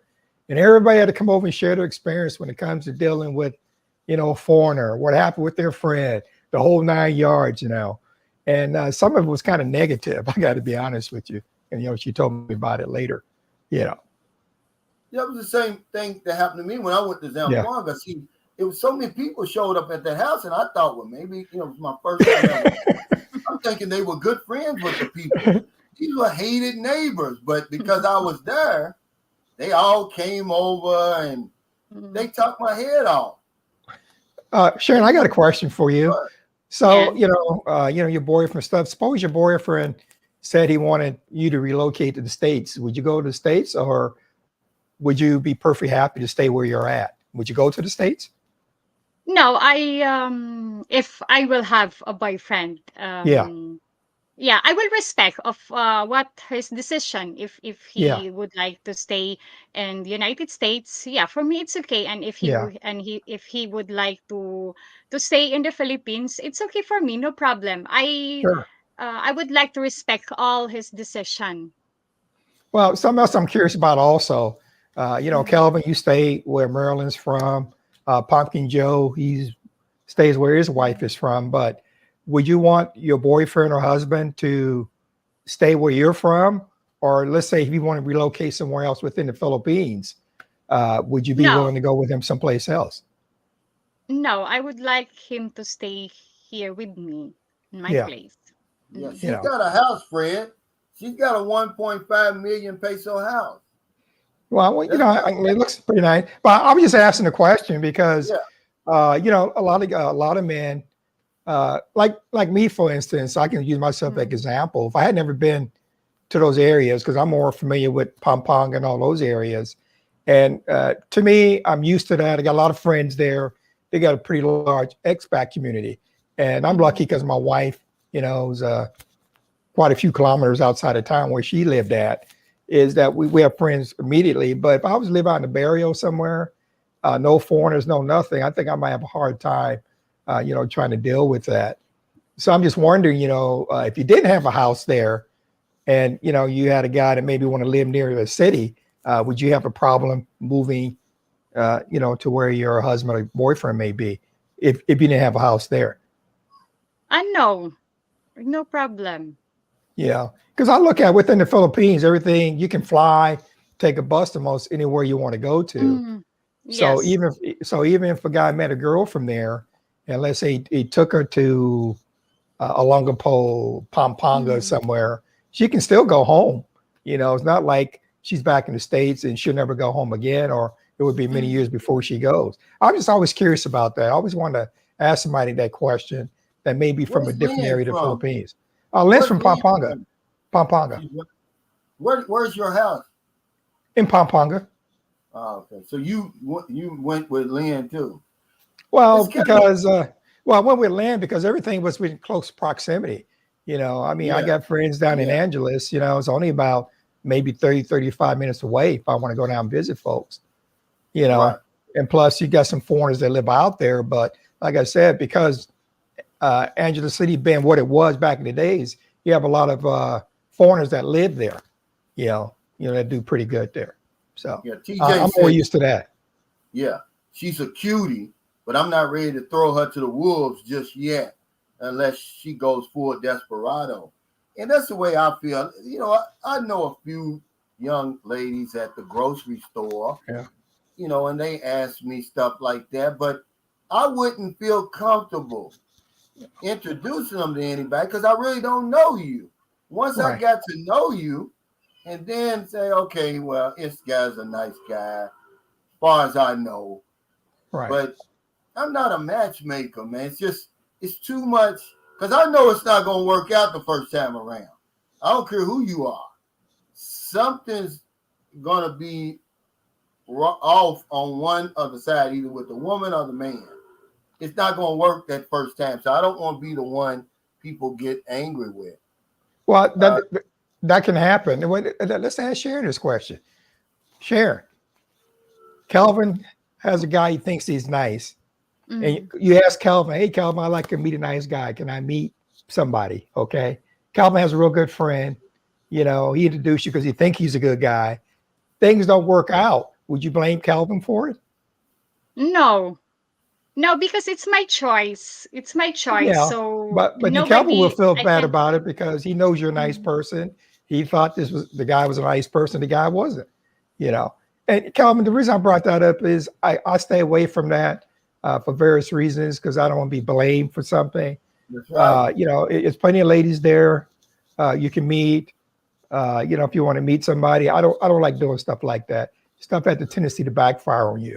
Yeah, Yeah, It does. exactly. It happened to me. It happened to me. The it father did. of my yeah, the father of my daughter is the friend of the husband of my auntie in Belgium. But Okay, yes, and what happened to me when the father of my daughter leave me or abandon us? I never blame my auntie because it's not their choice. It's my choice to meet that yeah, guy. Yeah. How long were okay, y'all together? How long were you together with him, Sharon? We only been together 2 years. But Two. yeah. And then the last time he came here, last 2006, that's the time that I get pregnant because he oh, cannot Yeah. yeah, he wasn't able to marry me because he has a fake marriage with a Filipino woman Oh before wow. he met ooh, me. Yeah. okay, okay, Yeah. Yeah. yeah, that's not Hey good. Mo, it's my buddy Mo. He came down here to visit us, Fred. He ended up picking him a peach off the tree. He says he has a point. Calvin isn't just a tourist attraction. I traveled to San Carlos City to visit him, but Calvin is also promoting the Sure, Philippines as a vacation retirement destination. sure, I am one of the many places on earth. It just so happened to work out for me, and who knows, it may work out for you if you give it a chance. You'll sure. never know if you don't try. Okay, now here's a question for you, Fred. He says, how long did you court your wife? Would it be the same today, though? I courted land for 2 years, but Yeah. see, uh, what the thing is, Calvin, when we're talking about courtship, I was there, so that really made a big difference. I wasn't going every 6 months. I may go see her. I'm there for 30 days and I'm back. I courted her for 2 years, got to know the family, got to know her, and before I married her, you know, and when you meet the right person, somehow you know it's the right person. And when I saw Lynn, I wasn't sure, but then something happened. I said, "This is it," you know. And if I hadn't met Lynn, I'll be honest with you, I wouldn't be married today. I'll stay. Yeah. I'd rather stay free, stay single. Yeah. Now this is a good question. Yeah, This is the same guy. He's a yeah, friend, by the way. He was on my panel. You yeah. remember The last Rob? one we did. Yeah, oh Yeah. yeah. Hey, He Robert. said, this for you, Sharon. He says, how do you court a Filipina? What steps do you take? Is there a chaperone or what do you do? Yeah, for the first time, the Filipino woman, because we are a shy person. So the first time there are some Filipino women when they meet their white boyfriend, because they are ashamed, so they want to have a chaperone. But on the next time, no, it's it will not happen anymore. But me, when I met my the father of my um daughter and my husband, no, I don't have chaperone. I do it myself. Better to do it yourself, because if you have a chaperone, the chaperone will betray you. It something happened. It something happened. Yeah. So actually, Yeah. we're in other words, courting is a whole lot different now, which it Yes. is than when I was there. Because when I was there, family was more involved. We can Mm. go anywhere. So when I went to see my wife, you don't blow the horn and she comes out to the car. You go inside, you sit with the Mm. family, you talk, then you ask permission. Can I take, your daughter out? So you take her. Here comes the chaperone. So Yes. instead of having one date, you got two dates. Yeah. Yes. I've seen it happen here a couple of times. Normally, what the guy would do when he first start courting, he'll start bringing food over to the young lady's house. Is that right, Sharon? This is what I Yes. saw Yeah. in Mm. Zamboanga. Every time he comes over there, he's got dinner. Mm. And one time when I was over in the little bitty place called Louigan, it's in northern Mindanao, we were just all sitting there, and then next thing you know, we hear a guitar playing, and it's a guy. He's standing outside a woman's window. This is in 2009. It's in the deep, deep province, Fred. And he's singing, he's serenading the lady. Yeah, it happened here. It's tradition. It was ancient tradition. Big harana Yeah. to the woman. Yeah. Yeah, he was dead serious, Fred. Mm. This guy. Of He looked to course. be maybe 30 years old or something. And, the lady's looking up there all shy and everything, And enjoying it because the suit is there, Yeah, Mhm. the singing to attention, her. Yeah. Who doesn't want to feel special like that? Who doesn't want that attention? That's part of the chase, when of all the people, they choose you out of the crowd. King B Stacker says Sharon is banging in her video shorts. Muganda. What's Muganda mean, Sharon?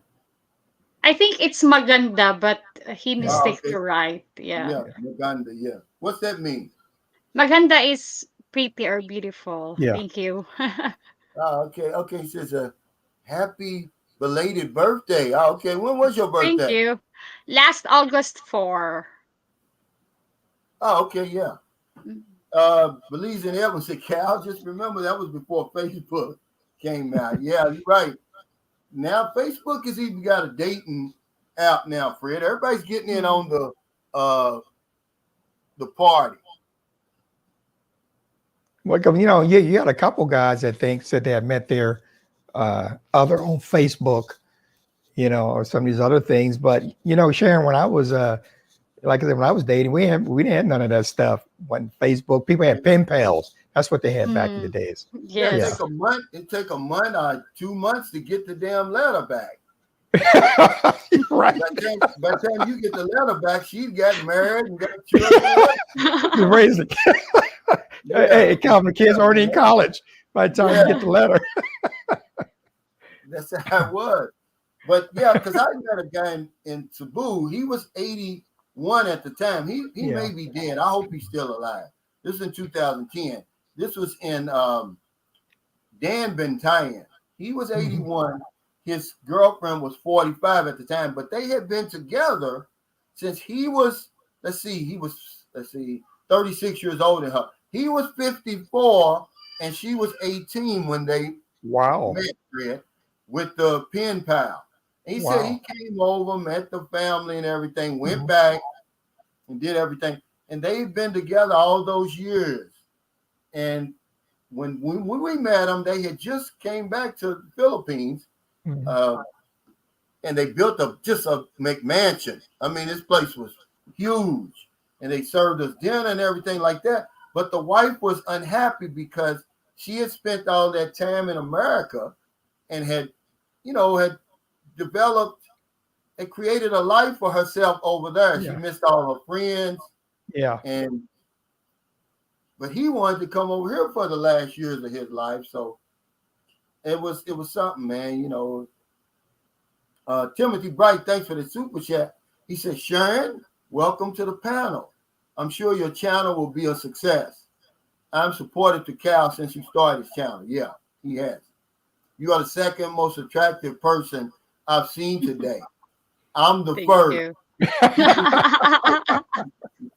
He said, hey, Fred. It's everything. Yeah.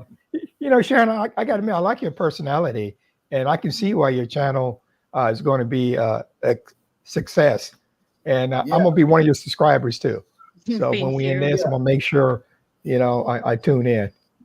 But that's why I'm trying to get her to be comfortable, you know, Yeah. because the minute that camera comes on, everybody tightens up and Yeah. Mm. it's like it's scripted. If she could just be the way she is now, she'll have a. She sort of reminds me of that woman, the way she's looking now. What's Yeah. that woman, Jennifer Terry, that has that information channel? Oh, yeah. Jennifer Terry. Yeah, that's who Yeah. she sort of Yeah. reminds Because me she's of. very confident. I watch her too. She has a lot of good information Yeah, just on her sitting up channel. there, you know, Yeah. professional looking, and Yeah. just talking about things. And that's Well, what you're going to be good at, Sharon. well, Don't Sharon get is up there comfortable. like you was on that last video. Well, she's comfortable because she's around us, Calvin. You know, we want to Yeah. give her the confidence and you know, go out and do your thing. You know, because I'm pretty sure you have a lot to say and a lot to pass on. Yes. Okay. CSL Worldwide says, Sharon, what are some things you and other Filipino women hate that men say, do, or expect when you're out with them? When they insult, like if they say bad things, Yeah. Like what? mm, like like if they are very, I don't know how to explain it. If they say your booty is something like that. Oh, bossy. If Yeah. yes, if they don't respect in a way. Yeah. Mm. And this guy makes a great point. He said, Jay Tom, he said, thinking of all the beautiful. How many times does people tell you how beautiful you are? I guess that gets old, right? Yeah. When people say, oh, you're beautiful. But what else is it something that do y'all like men to smoke and drink? Would you rather your man not smoke and drink? For me, it's okay. It doesn't matter because it's their choice, and I respect. I respect my man. I don't want Yeah. to. Yeah, I don't want to against all what he did, except the bad things. But if he likes to drink or if he likes to smoke, for me, no problem. Yeah. Well, I'm gonna So tell you, Sharon, I don't want a woman that smokes. I don't care no, what you look like. If you smoking, yeah, you know, yeah. Well, I'm not into it. So Sharon, so okay, you know, your man does something you don't like. Do you tell him, or you just keep it to yourself? Some No. Filipino women act like they're too shy to say something. Mm, Well, if you don't like something, you should say because the man's not going to know. And sometimes mm, foreigners may be doing things they may not be aware of.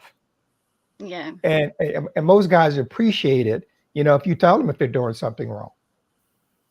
Yeah, I will yeah, tell to him. Exactly. You yeah. know, Go ahead.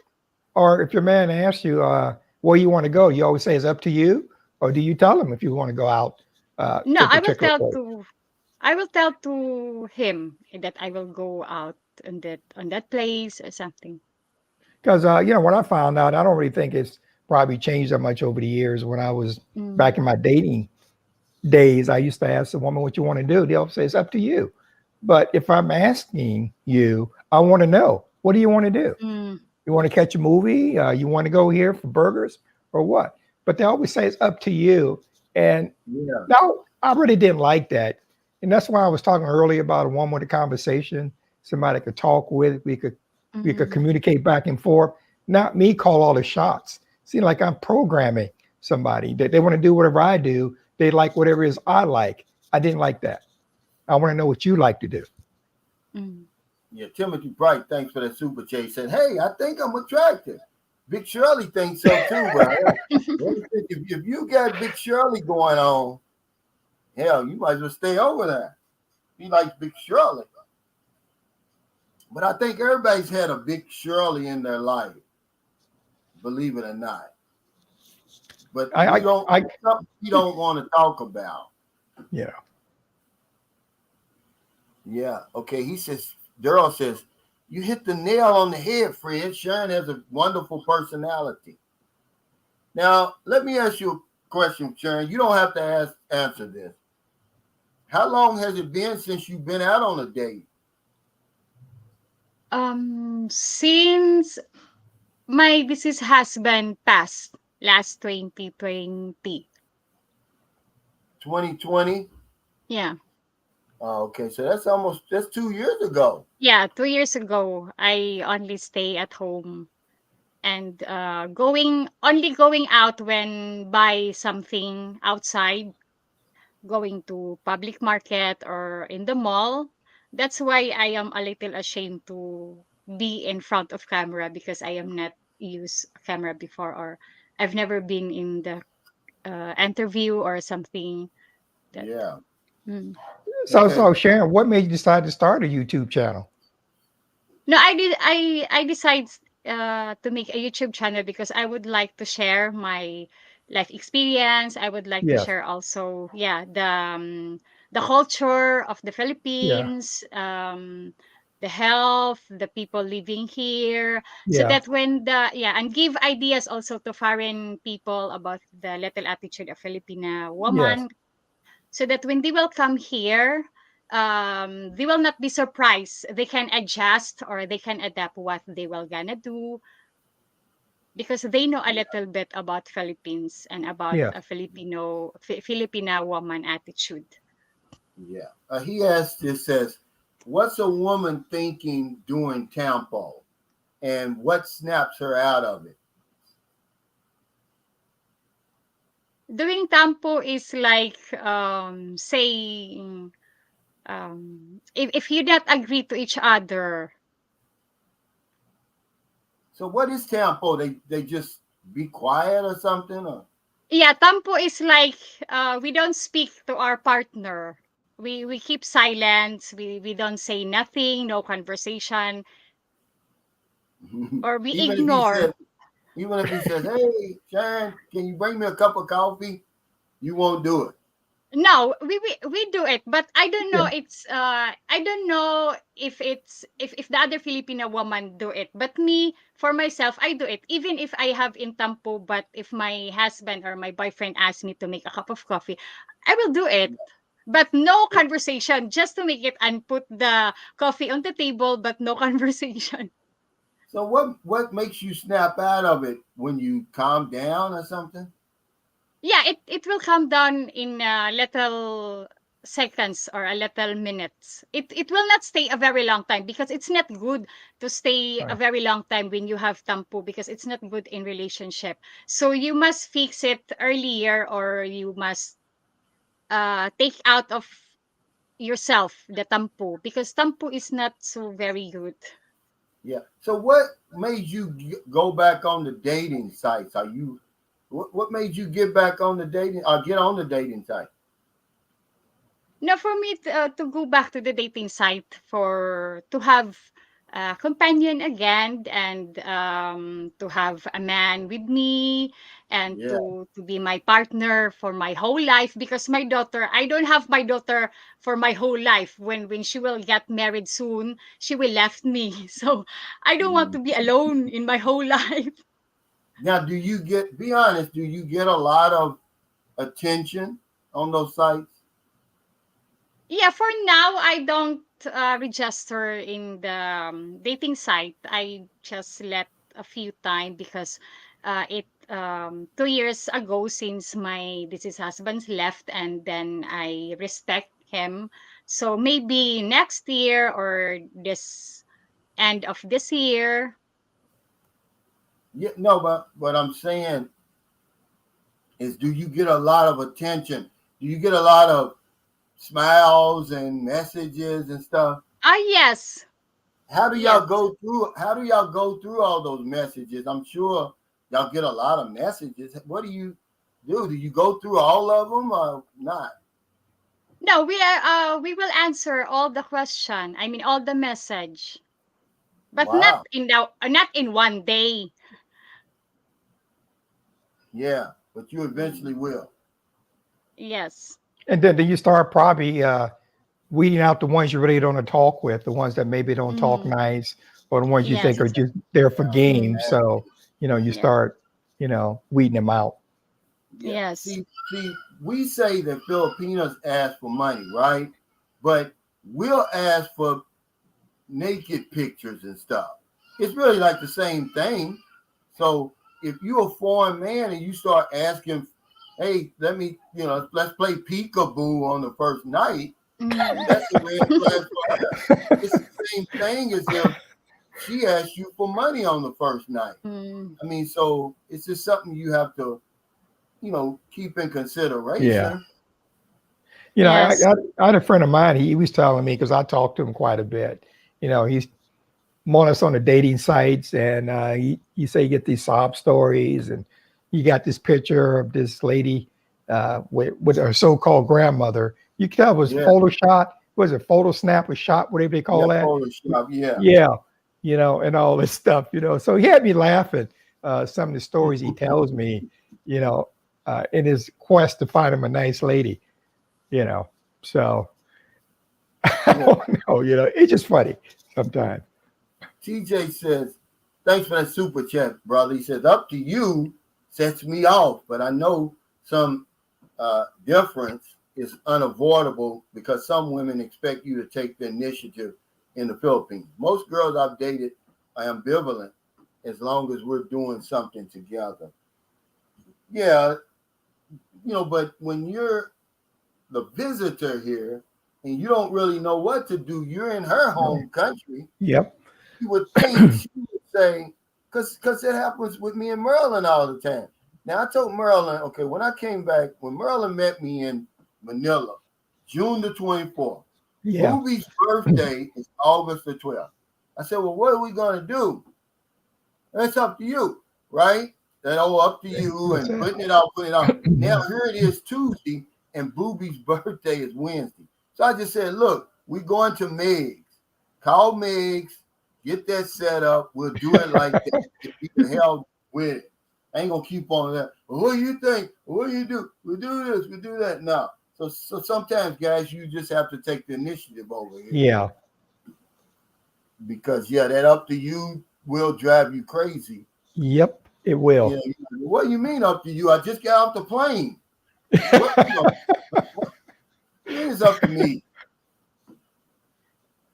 If it's up to me, then you say, well, okay, let's go jump in the jacuzzi then. And then it's a different story, But Timothy Bright, thanks for the super chat. Said, Yeah. Fred, I agree. If I ask and she sounds like the woman in Coming to America and I don't get feedback and she's too shy, I'm leaving her alone. It says, how old are you, Sharon? If you don't mind answering. I'm 41 years old. Oh, okay. Sharon, I got a question for you. At Okay. 41, do you think you're old already? No, not. Okay. I like that answer. Life is just beginning. Hey, Cal, Yes. Sharon, if she agrees with the concept of the unspoken agreement, and whether she does or not, what does she believe foreigners expect when on a date or in a relationship with Filipinos? Have you ever heard of the unspoken agreement, Sharon? No. Well, it's just that, okay, like you said, Filipinos are shy and, foreigners, a lot of us are shy. But the unspoken agreement is simply, I'm going to take care of you, Sharon, when I get over there, but you take care of me. And we're never going to speak it. We're never going to say it because it's awkward. Yes. But we're chatting for a month or two and I'm coming. And I say, hey, Sharon, meet me at the airport. And you bring your luggage with you. That's the unspoken agreement because we've already established in our psyche that we're going to be together. We're going to spend the 2 weeks or however long together. Okay. I don't have to ask you once we get back and when we go out and, we play the role and we go back to the hotel. We're gonna make love, you know. That's the unspoken agreement. But everything financially, I'm gonna take care of it, even though you don't have to ask me for money. This is the unspoken agreement. Okay. Now, in your experience, because you dealt with a foreigner, you were married to a foreigner. Mm. What do foreigners expect when on a first date with a Filipino? I know normally in your culture, there are no one night stands, right? Yes. But with the foreigner, it is. Yeah. Do you know what a one night stand is? Yes, I know. Okay. But normally, though, in your culture, that doesn't happen, does it? For With a, now, it with a, happened. I mean, with a Filipino man. Filipino men, no. But with a foreigner, yeah. Yes. Okay. But for the new generation now, for the new generation teenager, it happened for one night Yeah. stand, Oh, especially wow. going out. Yeah, especially when going out, going to bar or Yeah. disco. Yeah, it can happen. Yeah. And Calvin, Sharon's right, because from when I was there, Sharon, to what I see now, where it was hard to meet a lot of the nice girls and everything else, unless you had a family member or somebody you knew work will introduce you. But Mm. now, a lot of these girls are just out there, there's no such thing as courting anymore, unless you come from some of the provinces that's way out somewhere where they do that. Yeah, he says, Calvin, quit jumping all around the subject. Just tell her you're talking about sex. No, you got to be respectful, man. I'm not trying to be Mm. disrespectful to nobody. She's a Well, grown woman. understood. She knows what I'm talking Yeah, about. I We know. can talk Yeah, about we that know. without Yeah, being all crazy like that. no. She knows exactly what I'm talking about. And, you got to be discreet a lot of times with this stuff. But, yeah, there's a difference in between how you treat Filipino men and how you treat foreign men. Is that right, Sharon? Yes, there is a different. Yeah, there's a difference. So there you got it, guys. Yeah. You heard it from Sharon. Yes, because She it's said, I yeah, don't know, but it's a mindset of the some Filipino woman. They treat special to foreigner than the Filipino men. So yeah, why do you think they do that, Sharon? Why do they treat Filipino different than foreigners? Because I think Filipino, there are some Filipino woman is not a Filipino man is not respectful, and Hmm. yeah, sometimes when they were together, their husband going out with friends, Oh, okay. yeah, hanging around. Yes, but Hmm. foreigner, they are focused and they don't hang out so much outside with yeah. friends. Yeah, And So, because me Calvin, when I you're okay hearing it me right here when from Sharon. Okay, me when yeah, I was with my husband before, when he was in the Philippines, I took good care of him. Even Hmm. when he goes to a bath, I prefer her towel. oh, wow. Yeah. Is that right? Yes. Yeah. Now, let me ask you this, okay? I already know the answer, but my viewers don't know. Mm. Why does a Filipino want to date a foreigner and when we live on the other side of the planet? Why do beautiful Filipinos date old foreigners and broke down men like me? We're we're past our prime. And here all of a sudden, here comes some 30-year-old, 40-year-old woman and says, hey, I'll give you a chance. Why do Filipinos date us? Because some Filipino men don't give attention to old girl, I mean Filipina girl, and then but that's why the reason they date a foreigner, because the foreigner give more attention to Filipina woman. Not not not all Filipino guy doing that. They don't give more attention. Yeah. But do you also see it as an opportunity for like a better life? Yes, exactly. It's one reason also, but it's depend of the Filipina. But most of the Filipina, they want to have a better life because you know that it's difficult here in the Philippines. One of the reason also. Yeah. There's nothing wrong with that, by the way. No. Everybody wants a better life. And that's why I Mm, tell guys, don't pick on the Filipino because she wants a better life. But for some reason, guys aren't hearing that. They thinking all I got to do is come over here. I'm good looking, and I'm gonna have women falling all over me. And I tell them, I say, I don't care what you look like. You know, they're gonna treat you the same way because these young guys think that they're gonna treat them different. Fred, a 30-year-old guy thinks he's gonna get treated differently than a 60-year-old guy. He's got a lot to learn. He's You gonna won't get get treated. treated any different. We all get treated the same, man. Let me We all tell get you. treated the same. No, We're all no matter rock what your age stars. is. Yeah. You just a 30-year-old Michael Jackson, where I'm a 60-year-old Michael Jackson. Same thing. What's the difference, Fred? I'm There's still uh, moonwalking over here. I can still there do you the go. moonwalk. Calvin, the only difference is I just got more gray hair. That's the only Yeah, difference. yeah. But see, we always put uh the pressure on the Filipino. Oh, what does she want? We never talk about what we want. See, we try to we try to divert the attention on the Filipino. Oh, that's all she wants is this, all she wants is that. Well, what do you want? You coming over here? What do you want? Yeah. Well, see, Calvin, that's why I go back to what I said earlier. If a guy's going to move there, you're going to get married, you know, the husband don't want to live where the wife is at. You got to come to some compromise before you can get married, where you actually going to live when you do go back there. You know, he may not want to live in Lapu. Well, yeah, Lapu. Lapu Uh, Lapu, yeah. yes. yeah, he may want to live in Cebu. He may want to live in. Well, I don't know all the areas. I don't know how close you are to Davao. A lot of people like to live there. She's way far from Davao, but Okay, she's way far from she's there. only like a 40-minute flight Oh, from okay. Davao. Though. She lives Okay. in the place where the airport is. But see, Oh, I'm gonna okay. tell you something right now. And I'm not trying to push people on you, Sharon, but Sharon is gonna be a great catch.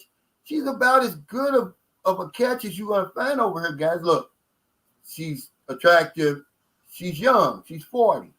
She's got her own place, guys. She doesn't have just some Yep. plyboard place that they put up on the side of the road. You The know. woman's got a real house. So, Yeah. and her daughter's getting old, is getting ready to leave on her Yeah. own, in a few years.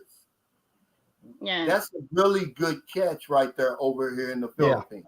You don't have to come over here worrying about building a house. The house is already built. You just maintain it. You got a nice looking woman going places with you, all of that has her own life outside of yours.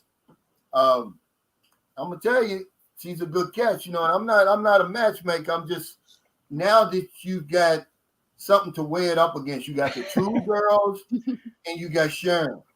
You know, all Filipinos aren't the same, guys. Is the point I'm trying to make. And then you got to know what you want when you Yeah. get over here. Don't put it all on the Filipino. Don't be afraid to say what you want, but we are. We Yeah. come over here. I'm coming over here to study. I'm going to some guy said he's going to college over here. Really? That's why you coming over here. Wait till you get 72 and you want to go to college.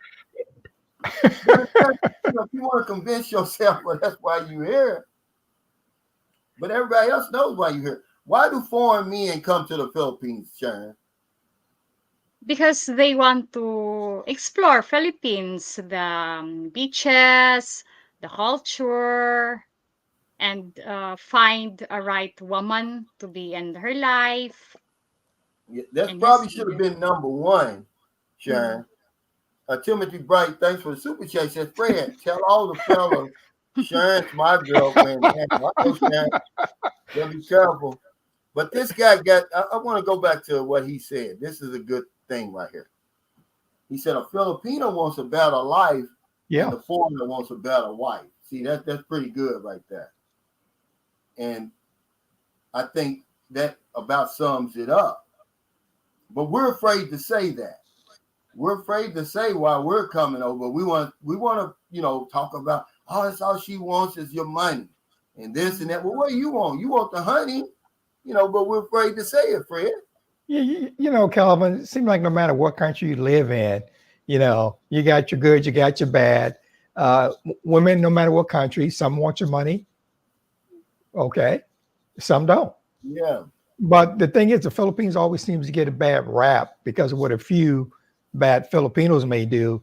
They want to judge everybody on a few. Well, and I don't do that, Well, Yeah, exactly. I can relate to that, Fred, because I'm always being compared to the Hitlers of my race, even though I don't even have a police record. See, so I understand that. Yeah. You let one black guy get caught selling drugs, man. We all drug dealers. Well, that's true. It's the same with over here in the Philippines. You got a few women who, by the way, guys, these women cannot scam you. If they ask you for money and you give it to them, and then they don't show up at the hotel, you didn't get scammed. That's not a scam, guys. Okay, but just because of you do that, you can't paint all the women like that over here. You make you say it all the time on some of these Philippine shows where a foreigner gets scammed and they get to interviewing the guy and everything else, and come to find out he never met the woman in the first place. Built her a $2 million home, done all this other stuff, but you never met. Yeah, you never met. Right. So and that's how you you want to say the Filipino scam. No, you scammed yourself. Yeah. Remember, this is true. It's like going back in time. It's so slow over here, man, that you think like you see the crime taking place from the time it starts all the way to the end. You can stop it anywhere in the middle, Fred. Yeah. Somebody calls me and says, well, Calvin, by the way, I need $15,000 to pay my college tuition. I'm like, well, damn, what college you going to? But if I send them the $15,000 without even looking into it, investigating, it's on me. But majority of women over here, they're not even going to try to scam you. They just want a better life, man. That's all it is. They want a better opportunity. Something has happened in their life with Filipino men. And then some of them just go straight for the jugular. They say, hey, look, I ain't no fool with Filipino men. I just want to get the hell out of here. I want to see the world. And I can do it now. It's so easy now. And this is true right here. It says, first come. It is a first come, first serve. If you're chatting with three men, Sharon, right? It's usually the first one who shows up, right? Yes. And then if you hit it off, then you're not going to deal with the other two anymore. Yeah. Right? Yes. Yeah. And Calvin, to look at it, we do the same thing. You go over there, you might 2-3 girls you're chatting with, ladies you're chatting with. You get there, one don't work out, you got the other two you meet. If the next one works out, you don't chat with anybody else. Yeah. See the Filipino, what gives her the advantage over us is she knows what she wants. Yeah. She already knows. We don't know. See, so we come over here and we get to jumping around because we really don't know. She's got laser focus. She knows exactly what she's looking for. Okay. And that's what gives her the advantage over us. That's why they're so successful in what they do, But you can't blame anybody for it. You got to realize that these dating sites, if anybody's trying to exploit anything, it's these damn dating sites and these old cringy advertisements and promotions that they do. David Campbell says the girls are not scammers. The guys who are the ones who offer. That's true. They can't get money out of your bank account without you doing it. And Sharon just said it. She said, I don't ask for money. They're usually the one who asked me first. Right, Sharon? Yes. We're trying to put these women in layaway. That's what it seems like. We're trying to impress them. You know, a guy put up something early. He said there are nobodies at home, but then all of a sudden they get online and get to the Philippines and they're special. See, and we try to do that. So come on, you know, I'll build you a house. And she's like, well, that's okay. And you build it any damn way. And then you want to say, you get scammed. And then she runs off with the pedicab job. You want to get mad at her. You know, you did it to yourself. Yeah. Well, see, this is a good question. This is fair to answer this. He said, yes, but what do you call it when they are playing all 2 or 3 and are married with kids but lies about it? Well, you've gotten unlucky. Yep. That's, you know, you can't get lucky over here because majority, I'm going to say 95% of the women you meet online or in person over here are just outstanding human beings. But you can get unlucky, and that's the, you know, the risk you take. Those dating sites are minefields, Fred. Yeah, they are. You know, you're going to punch on a profile, and it's going to blow up on you, and that's what you get one. But you know, the same thing can go reverse with foreigners who married and had kids. You know, they're doing the same thing too. So you're not actually being honest. Yeah, we're looking for a perfect woman over here, but we're not perfect. No. But we're looking for the perfect Filipino over here. She got to be perfect. But like you said, you know, you got diabetes, you know, one of your feet been cut off, you know, 900 in disability every month. You want to come over here and get Miss USA Miss Philippines over here. See, we're unrealistic too, Fred. Yep. Yeah. You know, Calvin, when you think about it, you know, my situation, your situation, like when I met my wife, I wasn't even looking anymore. I was just out having myself a good time. And remember what you always say about the universe? Universe had other plans. And that's how I met my wife. How you met Marilyn. You guys are together. And you really have a better time over here when you come over here. Yeah. And you find you one woman, however long that takes. Because now you don't have to worry. You can look. And that's why I wanted to ask you, Sharon, because I forgot back then. When you're with your boyfriend and you're at the mall and he's looking at these other women, how does that make you feel? No, we feel offended because we told to ourselves, okay, why he looks that woman? Perhaps that woman is more pretty and sexy than me. Yeah. Yeah. See, guys, that's why I tell you, wear a good pair of sunglasses over here, then they can't see. With mirrors in them. You got that roving eye, and it offends Filipino. She's like, okay, I'm bent over backwards for you. I've given you all of me. Now you want to come out here and look at every woman that passes you by. That's disrespectful. But if you got them sunglasses on, she can't see. But sometimes Marilyn will try to look through the side of the damn glass.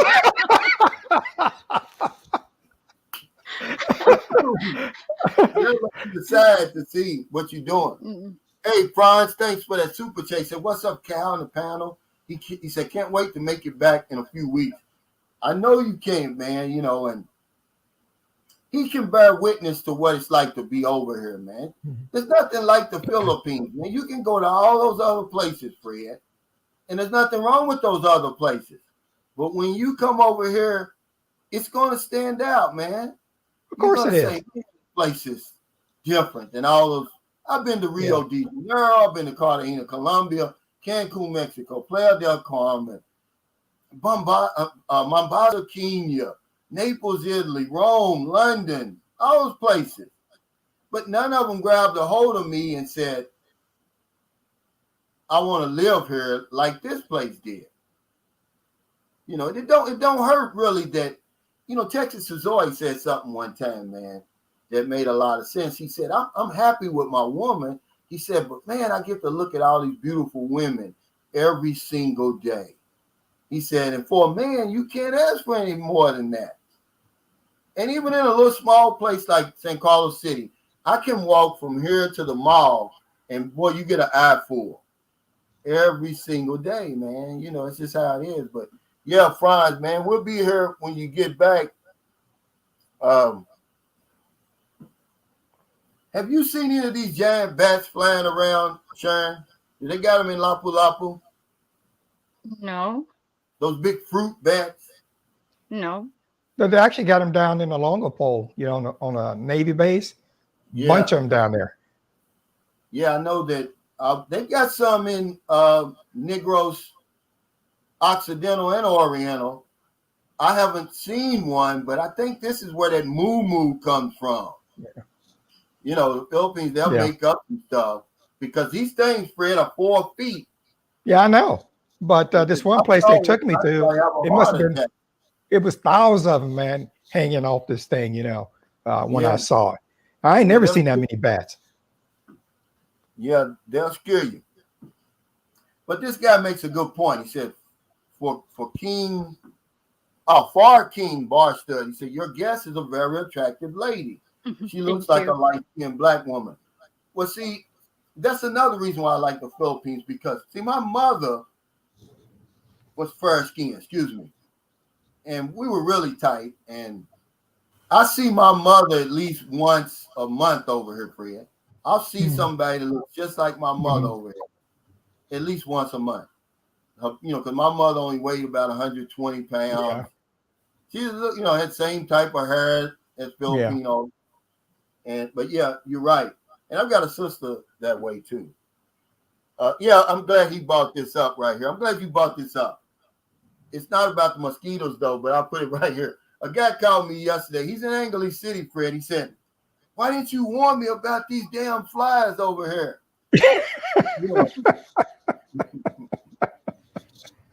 Hey, flies got to eat too. Yeah, flies got to eat. But it all depends. Do y'all have a lot of flies over there where you are, Sharon? No, so much flies here, and no mosquitoes, because mosquito is they have only so much mosquito if there are so much plants. Yeah. And open water. Usually they're close. If you're by the ocean, by the water, they're gonna get you. But yeah, if you go to the marketplace, or we went to Bantayan Island, I ain't gonna lie to you, me and Merlin, them flies ran us out of the restaurant. But if you have chicken, there's a lot of chickens around the Philippines, so they draw flies. So if you got a chickens anywhere around, you're gonna have flies. But he made me laugh when he said that, because I said, you're right, man.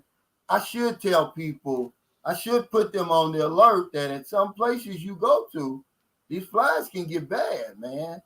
I mean, these are some gangsta-ass flies. Yeah, especially if you got some food on the table.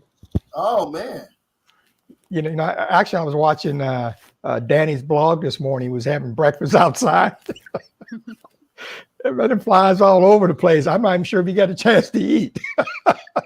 Yeah, it's a lot of seafood and stuff around, and I mean, there's nothing worse than a fly, man. They just pest, man.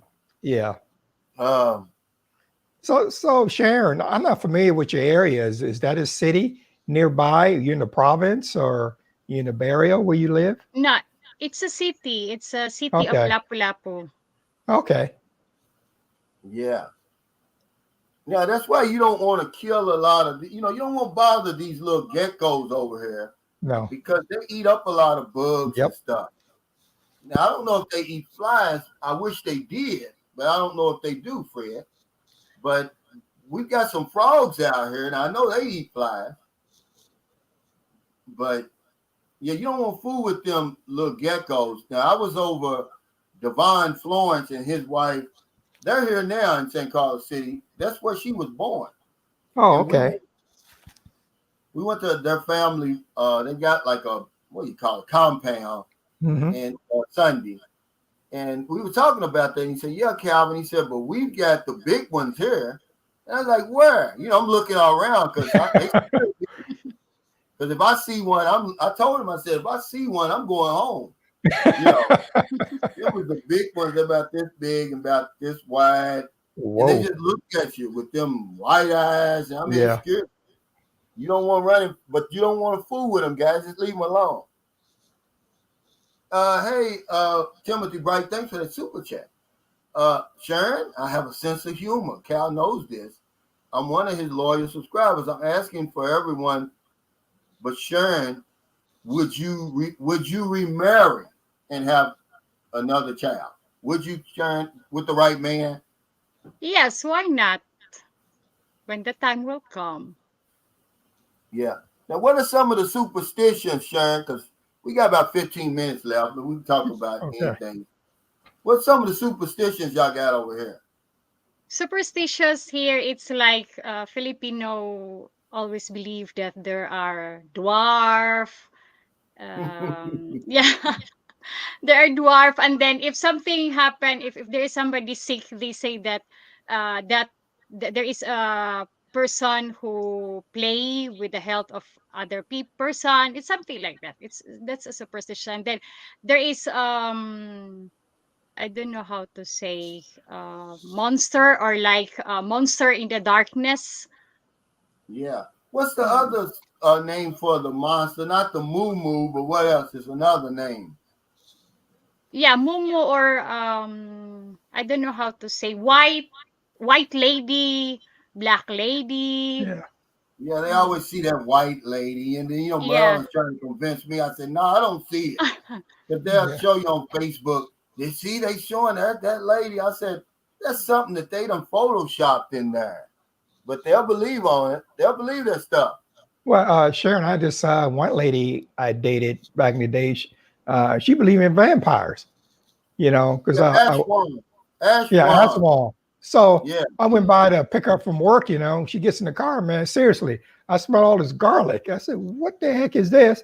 She had garlic around her neck, and she was rubbing on her wrist because somebody at work knew she was superstitious and told her there was one roaming around Angeles City. You know, Yes. Yeah. so I got to thinking, I'm gonna be the vampire tonight. Yeah, but here's the thing, though. What do you mean a dwarf? Because there's a lot of dwarfs in the Philippines. They got a Dwarf whole is like, basketball team over here, Fred, of Yeah, dwarfs. yeah. mm, Have you You talking seen about it? the little people? Yeah, I'm talking about they've got a whole basketball team of dwarfs over Oh, here. no, I hadn't seen that. Yeah. And so I'm saying, what do you mean? If you see them at night, Sharon, or what about dwarfs? yeah, dwarf is like not exactly people, and they are living in the trees, Yeah. Oh, or okay. yeah, It's sort of Now, like what if somebody said, magical yeah, people. magical Yeah. people. now will I get in trouble if I come over there and I say, Yahweh? No, yawa, it's like it seems like to insult also. That's the word that you insult also Filipino people. But Okay. Yeah. if you do it with your friends, it's okay, because your friends know your attitude, or Yeah. your, if you make a Yeah. joke, yeah. But if you say that to other people, no, they will offended. Yeah. Yeah. Mm. See, that's what I heard. And Yeah. when I was in Manila and I told y'all that tricycle driver cheated me out 100 pesos, right? I said, yeah, I know how Yeah. I'm going to get him. Okay. I gave him 100 and he threw it on the ground. He said, no, you owe me 200. So I said, okay, I'm going to give him 200. And I looked at him. I said, God's going to get you for that. And oh, man, his eyes got so big. He backed out of that place, man. He was scared to death, man, because they believe in curses and stuff over here, and you don't want to curse nobody over here. It could get you in trouble. Yeah, and there is also term yawa in Filipino, because yawa in Filipino, in English it's devil. Yeah. Devil. Yeah, Yeah, that's what I devil. mean. Yahweh. Mm. I learned that when I was in Cebu. And because my son's mother said, don't ever say that word. I'm like, well, hell, I wouldn't have known to say it if you wouldn't have told me. Why Right. did you tell me? I didn't know it.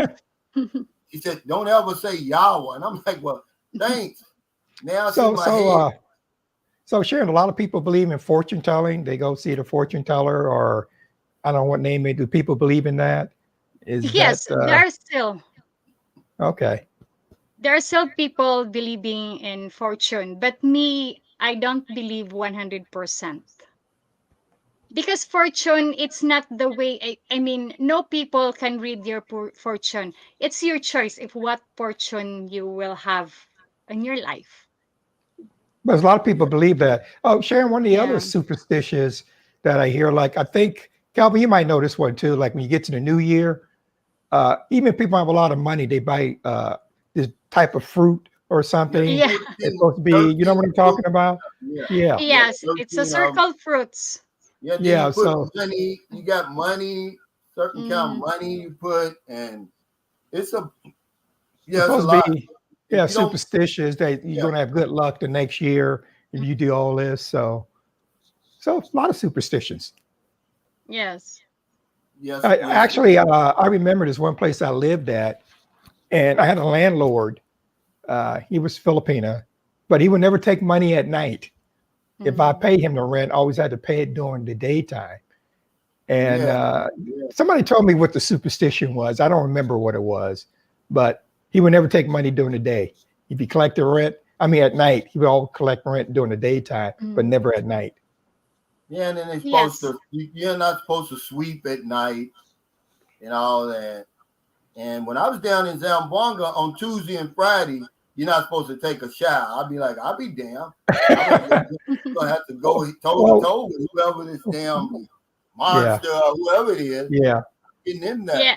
Mm. And you But know, they'll here in say, the Philippines, okay. what's considered a half bath over here? Mm. Here in the Philippines also there is superstitious. Even if you will move your new house, people say no, don't move in that date. You must move with number 8 or number which where there is 8 because 8 is a lucky number. Yeah, let me ask you, what's a half bath? When somebody says they're gonna take a half bath, what is that, Sharon? Excuse me. A half bath. Oh, half bath is just only we don't wet our head, just only half of your body, just until on the neck and go to the lower part. Yeah, what? But what's the difference? I mean, you still use soap and water, right? Yeah, exactly. Because people does it, some Filipino people do it especially during the night because they don't want to go to sleep when their hair is wet.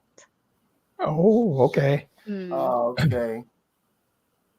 He says my landlord there. He takes money morning, noon, and night. Night Ain't and on Sunday. Sunday. Yeah, because Yeah. it's they say it's a bad luck, and then even if you give something money to people and then you give it the way in the window, it's not good. Also, they're superstitious. Well, we say you say that that's something very important for guys coming to the Mm. Philippines, maybe the first time. Maybe learn some of the superstition, maybe understand some of the culture when you're there. You know, the Philippines is rich in culture and Mm. everything else. Yeah. And Kelvin was talking about all the places he traveled to, and I had a chance to go to other places. But what happened was, I got stationed in the Philippines, and once I got to the Philippines, I didn't want to go anywhere else. Mm. And even when I go there now, me and my wife, we land, they open the door on the plane. I feel like I'm 20 years young again. I'm just so happy to be back there. Yeah. Yeah, one thing you got to get used to over here is taking your shoes off. I know you're not gonna want to do it, but take Yeah. it off anyway, man. Get Yeah. a damn pedicure before you get over here, or whatever it is. Just clean with your damn feet. But you're gonna get used. That's something you gotta get used to because you feel. I don't know. When I first started coming over here, I felt naked when I took my shoes off. I don't know why, Fred. Well, But I mean, it's something we weren't used to, Calvin. Remember, in the States, you don't take your shoes off. You walk right on in the house. that's So, right. That's but what I mean. here, like for me, it's second nature. I've been doing it for so long. My kids, did it. So when I come in the house, first thing I do, my shoes comes off. I got slippers I put on when I'm walking around. Or if I'm here on the carpet, I leave the slippers out there and I walk on the carpet barefooted. Yeah, because when I went up in the mountains the first time, I'm like, well, damn, they got a dirt floor. So why in the world am I taking my damn shoes off? They should be putting their shoes on. It's a You got to custom, get used but to it. It's just yeah. something that it's out of respect. You have to Well, do well, it. well, I know a lot of times the family. Am I right, Sharon? If you got a foreigner that comes to your house, and they might want to take their shoes off, you say, "Oh no, no, don't worry about it." I still take mine off anyway because I'm gonna respect your Yeah, house. yeah. You know, I yeah, do because too. Yeah. I know, I'm because used I to know it. already, but some may not know, and that's why a lot of Yes. times you overlook it because they don't know. Mm. Yeah, I do too. I take it off now, no matter what they'll say. Oh, that's okay. I take them off, man. Because we I just don't want the yeah, inconvenience of have to go yeah, outside, put yeah. them back on. Because I don't know if John could even bend over and tie his shoes. I think his girlfriend used to even tie his shoes, believe it or not. And And that shows you you don't it, go it that far, do you, Shine? Do you tie your husband's shoes? Yes. You did? Yes. Because if Wow. you love if you love the person unconditionally, you can do anything. Yeah. Mm. Wow. And see, that's what I like about Filipinos. They go the extra mile. They'll yep. do anything. She said it. I didn't say it. But hey, I just saw a graphic, Michael Beach of Life. We got 5 minutes, guys. We need 15 more subscribers to get Sharon to 200. Because Thank you. Sharon's been open. She's been honest. She's earned that 15, guys. Let's get up to 200 before we get off of here. Is there anything else, Sharon, you want to talk about? I'll give you the last 3 minutes, and then Fred his 2 minutes. Okay, I just want to tell to all my subscribers to thank you to subscribe my channel, and I will show my channel also interesting things to share, resources, knowledge to some Filipino woman, or sharing the culture of the Yeah. Philippines. Yes, and then some places. What about interviewing anybody? Yeah, I will interview to anybody like Filipina woman, my friends. I would like to interview them. Yeah. Speaking about different the city girl and the island girl, because I have some friends who is growing in the island, and also a single mother. I had also a friend, a single mother. So I will interview to them, and Yeah. I will go to our island, and I will show to my subscriber our island. It's very very little island, but it's also part of Lapu-Lapu City. Now let me ask you, and maybe you could do it. How do Filipino men feel about foreign men coming over here dating their women? Are they jealous? No, some of the Filipino men jealous, some not. What are the ones But that jealous? Is that something we have to worry about? no, don't worry about, because Filipino people are very respectful and nice. But they make jealous also because they have quality that foreign guy has, and nothing to be in the Filipino guy. Yeah, because when I first talked to Roger and of Roger and Esmeralda channel, I asked him that, and he's the first Filipino man that ever told me. He said, "Yeah," he said, Mm, "sometimes we look at the couple and say, why do you date him? Why not date me? I'm here already.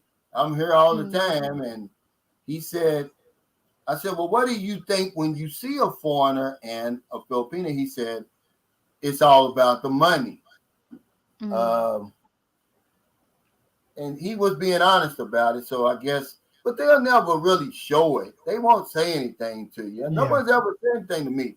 Now, uh, John's girlfriend and somebody else's girlfriend, they said they were at the bar outside with, John and the other guy, and said a Filipino man came around talking in Bisaya, putting them down, calling them whores and stuff like that. And everything like that. Has that ever happened to you, Sharon? Has anybody ever, have you ever got any backlash about dating a foreigner? No, no, because before I met my deceased husband, I've never had any relationship with a Filipino man. Yeah. Mm. So you were a virgin when you met the father of your daughter. Mm. Yeah. Wow. Okay. Wow. You're over 200 already, Sharon. Yeah. Thank you so much, Sharon. Thank you. Okay. Wait. I forgot this. I'm sorry. I'm sorry, Timothy Bright. Thanks for the super chat. He said, "Hell, can I wear socks in the house?" Yeah, you can wear socks, but don't wear your shoes because you're tracking whatever it is you've been walking through all day over here Yeah. into the people's house. And it could have something to do with the superstition. We don't know. Yeah. A lot of Yeah. times we offend people over here, Fred, and we don't even know it. That's true. You know. Yes, and I just want to share also to a foreign guy to be very careful because there are some Filipino women also with their boyfriend and they talk together that okay, you can date or you can chat a foreigner and then when they will come here, tell them that we are separated, but not. It's a kind of a business here, so they Yeah. must be very careful. Yeah. Now that's facts. I Yeah. know Mm. I know a situation right here in St. Carl City Yeah. where they're working together. He really don't like it though, because he loves the lady, but he ain't Mm. got a choice. This is what's putting food on the table, and she chats with foreigners. They come over here and spend time with her, Fred. And when they Yeah. do, he has to leave for Mm. 2 weeks or 3 weeks or however long Yeah. it is. But when it's all over with, they're having a party, Yeah. but Yes. it's just how it is, guys. She's giving facts, and he said, Yeah. "Have Sharon back on." Yeah, we'll bring you back on next week, Sharon, and Okay, thank you. let you see what's going on. Give us something to go on, Fred, because we can ready to get off of here. Well, I don't have much to go on, but thanks, Sharon, for coming out, sharing, Mm. your point of view from being a Filipino woman, dating foreigners, and I know everybody out there appreciate everything you brought to the plate today. And Calmana gave so much knowledge out there to go back and look at the past videos. But I just want to Yeah, thank thank you. Sharon for coming on, and hopefully, we'll see you again because it's been a real Mm. pleasure to chat with you today. Yeah, it's my Believe pleasure it or also. not, Thank you. somebody asked me, "What's the OG stand for, Fred?" Ain't that crazy? They know what it stands for. Yeah, I know. But somebody's trying to make conversation. Oh, Calvin, one last thing before you go. Uh, Sometimes people seem like they get upset when you don't answer everybody's question. And so what I want to say to that is so many people sending you stuff, you know, and you try to answer as much of it as you can, but you can't cover everything you want to talk about in 2 hours. And it don't mean Yeah, that you don't get back with people. Like I tell people, Calvin, you don't have to answer me every day, but I know you get to me when you have time. It doesn't bother me. Okay. they have no idea though, Fred, what it's really like. This Yeah. ticker thing, it just Yeah. keeps going. I It know. don't I stop. see it when I put it Hold on. on, Yeah. hold on, stop, because Fred's Right. talking, Yeah. and then By the time you finish talking, it's 20 new messages up there. They I got know. I some, see it. Yeah. old messages in. Yeah. It really is. But yeah, I want to thank both of y'all, especially you, Sharon, because it takes a lot of courage to get on here. It's a lot of Mm. people watch this live stream, and it's kind of out of your character, really, for a Filipino to come on here and give the nitty gritty. But if you want to come into the uh, the pit of this YouTube, Mm. you're gonna have to give the nitty gritty. It's gonna be quick. They'll slam the door real quick on you. So just Yeah, talk thanks. about things that see you're a woman and give a woman's perspective. You know what men like, okay? Just talk about Yeah. that. You don't have to be a slut or something like Mm. that. You can do it with class. Yeah. You're a grown adult, but at the same time, you got to give your viewers what they want. Or they're not Mm. going to be your viewers. So, Okay. do a few of things like you might want to walk through the mall. See, you can walk through the mall with a cell phone and they're not going to say anything to Mm, you. Fred, the minute I pull that cell phone out in the mall, Mhm. sir, you can't do that. Well, Everybody's going like this, yeah. but I proved it because I gave it to Maryland. We was in Manila. Nobody said nothing to her. I mean, she got some real good footage, but guess what? I ended up accidentally deleting it. Oh man. Okay. I mean, if we went to the Mall of Asian, and Yeah. some some tenderonis is in that place. And I Yeah. told Marilyn, I said, she said, "What do you want me to film?" I said, "Well, hell, the good looking people." She knew what I was talking. Yeah. Yeah, thank you. Calvin, before we go, is Sharon a member of the family now? Not Excuse yet, me? Not not yet, yet. but she'll get She's there. she's Okay. getting close Getting because close. All she right. said she gave us so much information here Yeah. today. She co-signed so much of my stuff today that she's one. Maybe next week, Fred will give her her badge. Okay. We'll put on the team. All But right. yeah, thank y'all so much for dropping by. I appreciate it. I appreciate everybody's super chats, super stickers, thumbs up. I don't even know if I made it. No, I didn't make a video today because of my live stream. But I'm going Yeah. to upload I got this little 1 minute motivation Yeah. thing going on, Fred. I do that every day. And some guy And I, said, I how do you watch them every do it? day. I've been watching them every day. Yeah, I said, well, hell, I'm 59. If I can't come up with something I've learned, some lesson, you know, then hell, I shouldn't be doing it. But I wrote a book like that before. But anyway, thank y'all so much. I really appreciate it. I got to play my theme song, Fred. There we go. Yeah, I don't take Hey, this for Sharon, you granted. have a good day. Okay. Thank you. Nice And nice Yeah, I'm meeting looking you you. forward too, to. baby. I'm looking forward to see your blog. So when I finish Thank here, you. I'm gonna tune into your channel. Thank you.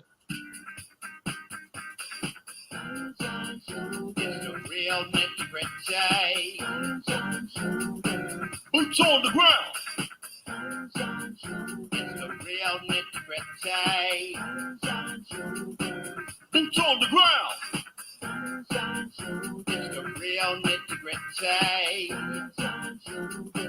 Boots on the ground. The real nitty gritty. Boots on the ground. Hey, I got these nice little elephants when I was in Elephant. Thailand. Oh, they're nice. Yeah. Now remember, when the trunk is up, guys, it's good luck. Don't get the Yeah. trunk when it's jammed. That's some Okay. of my superstition. But yeah, Sharon, you got to get you a theme song, okay? Okay. Take care, Thank everybody. Thanks you. for Okay. being my guest Bye. again. Thank you.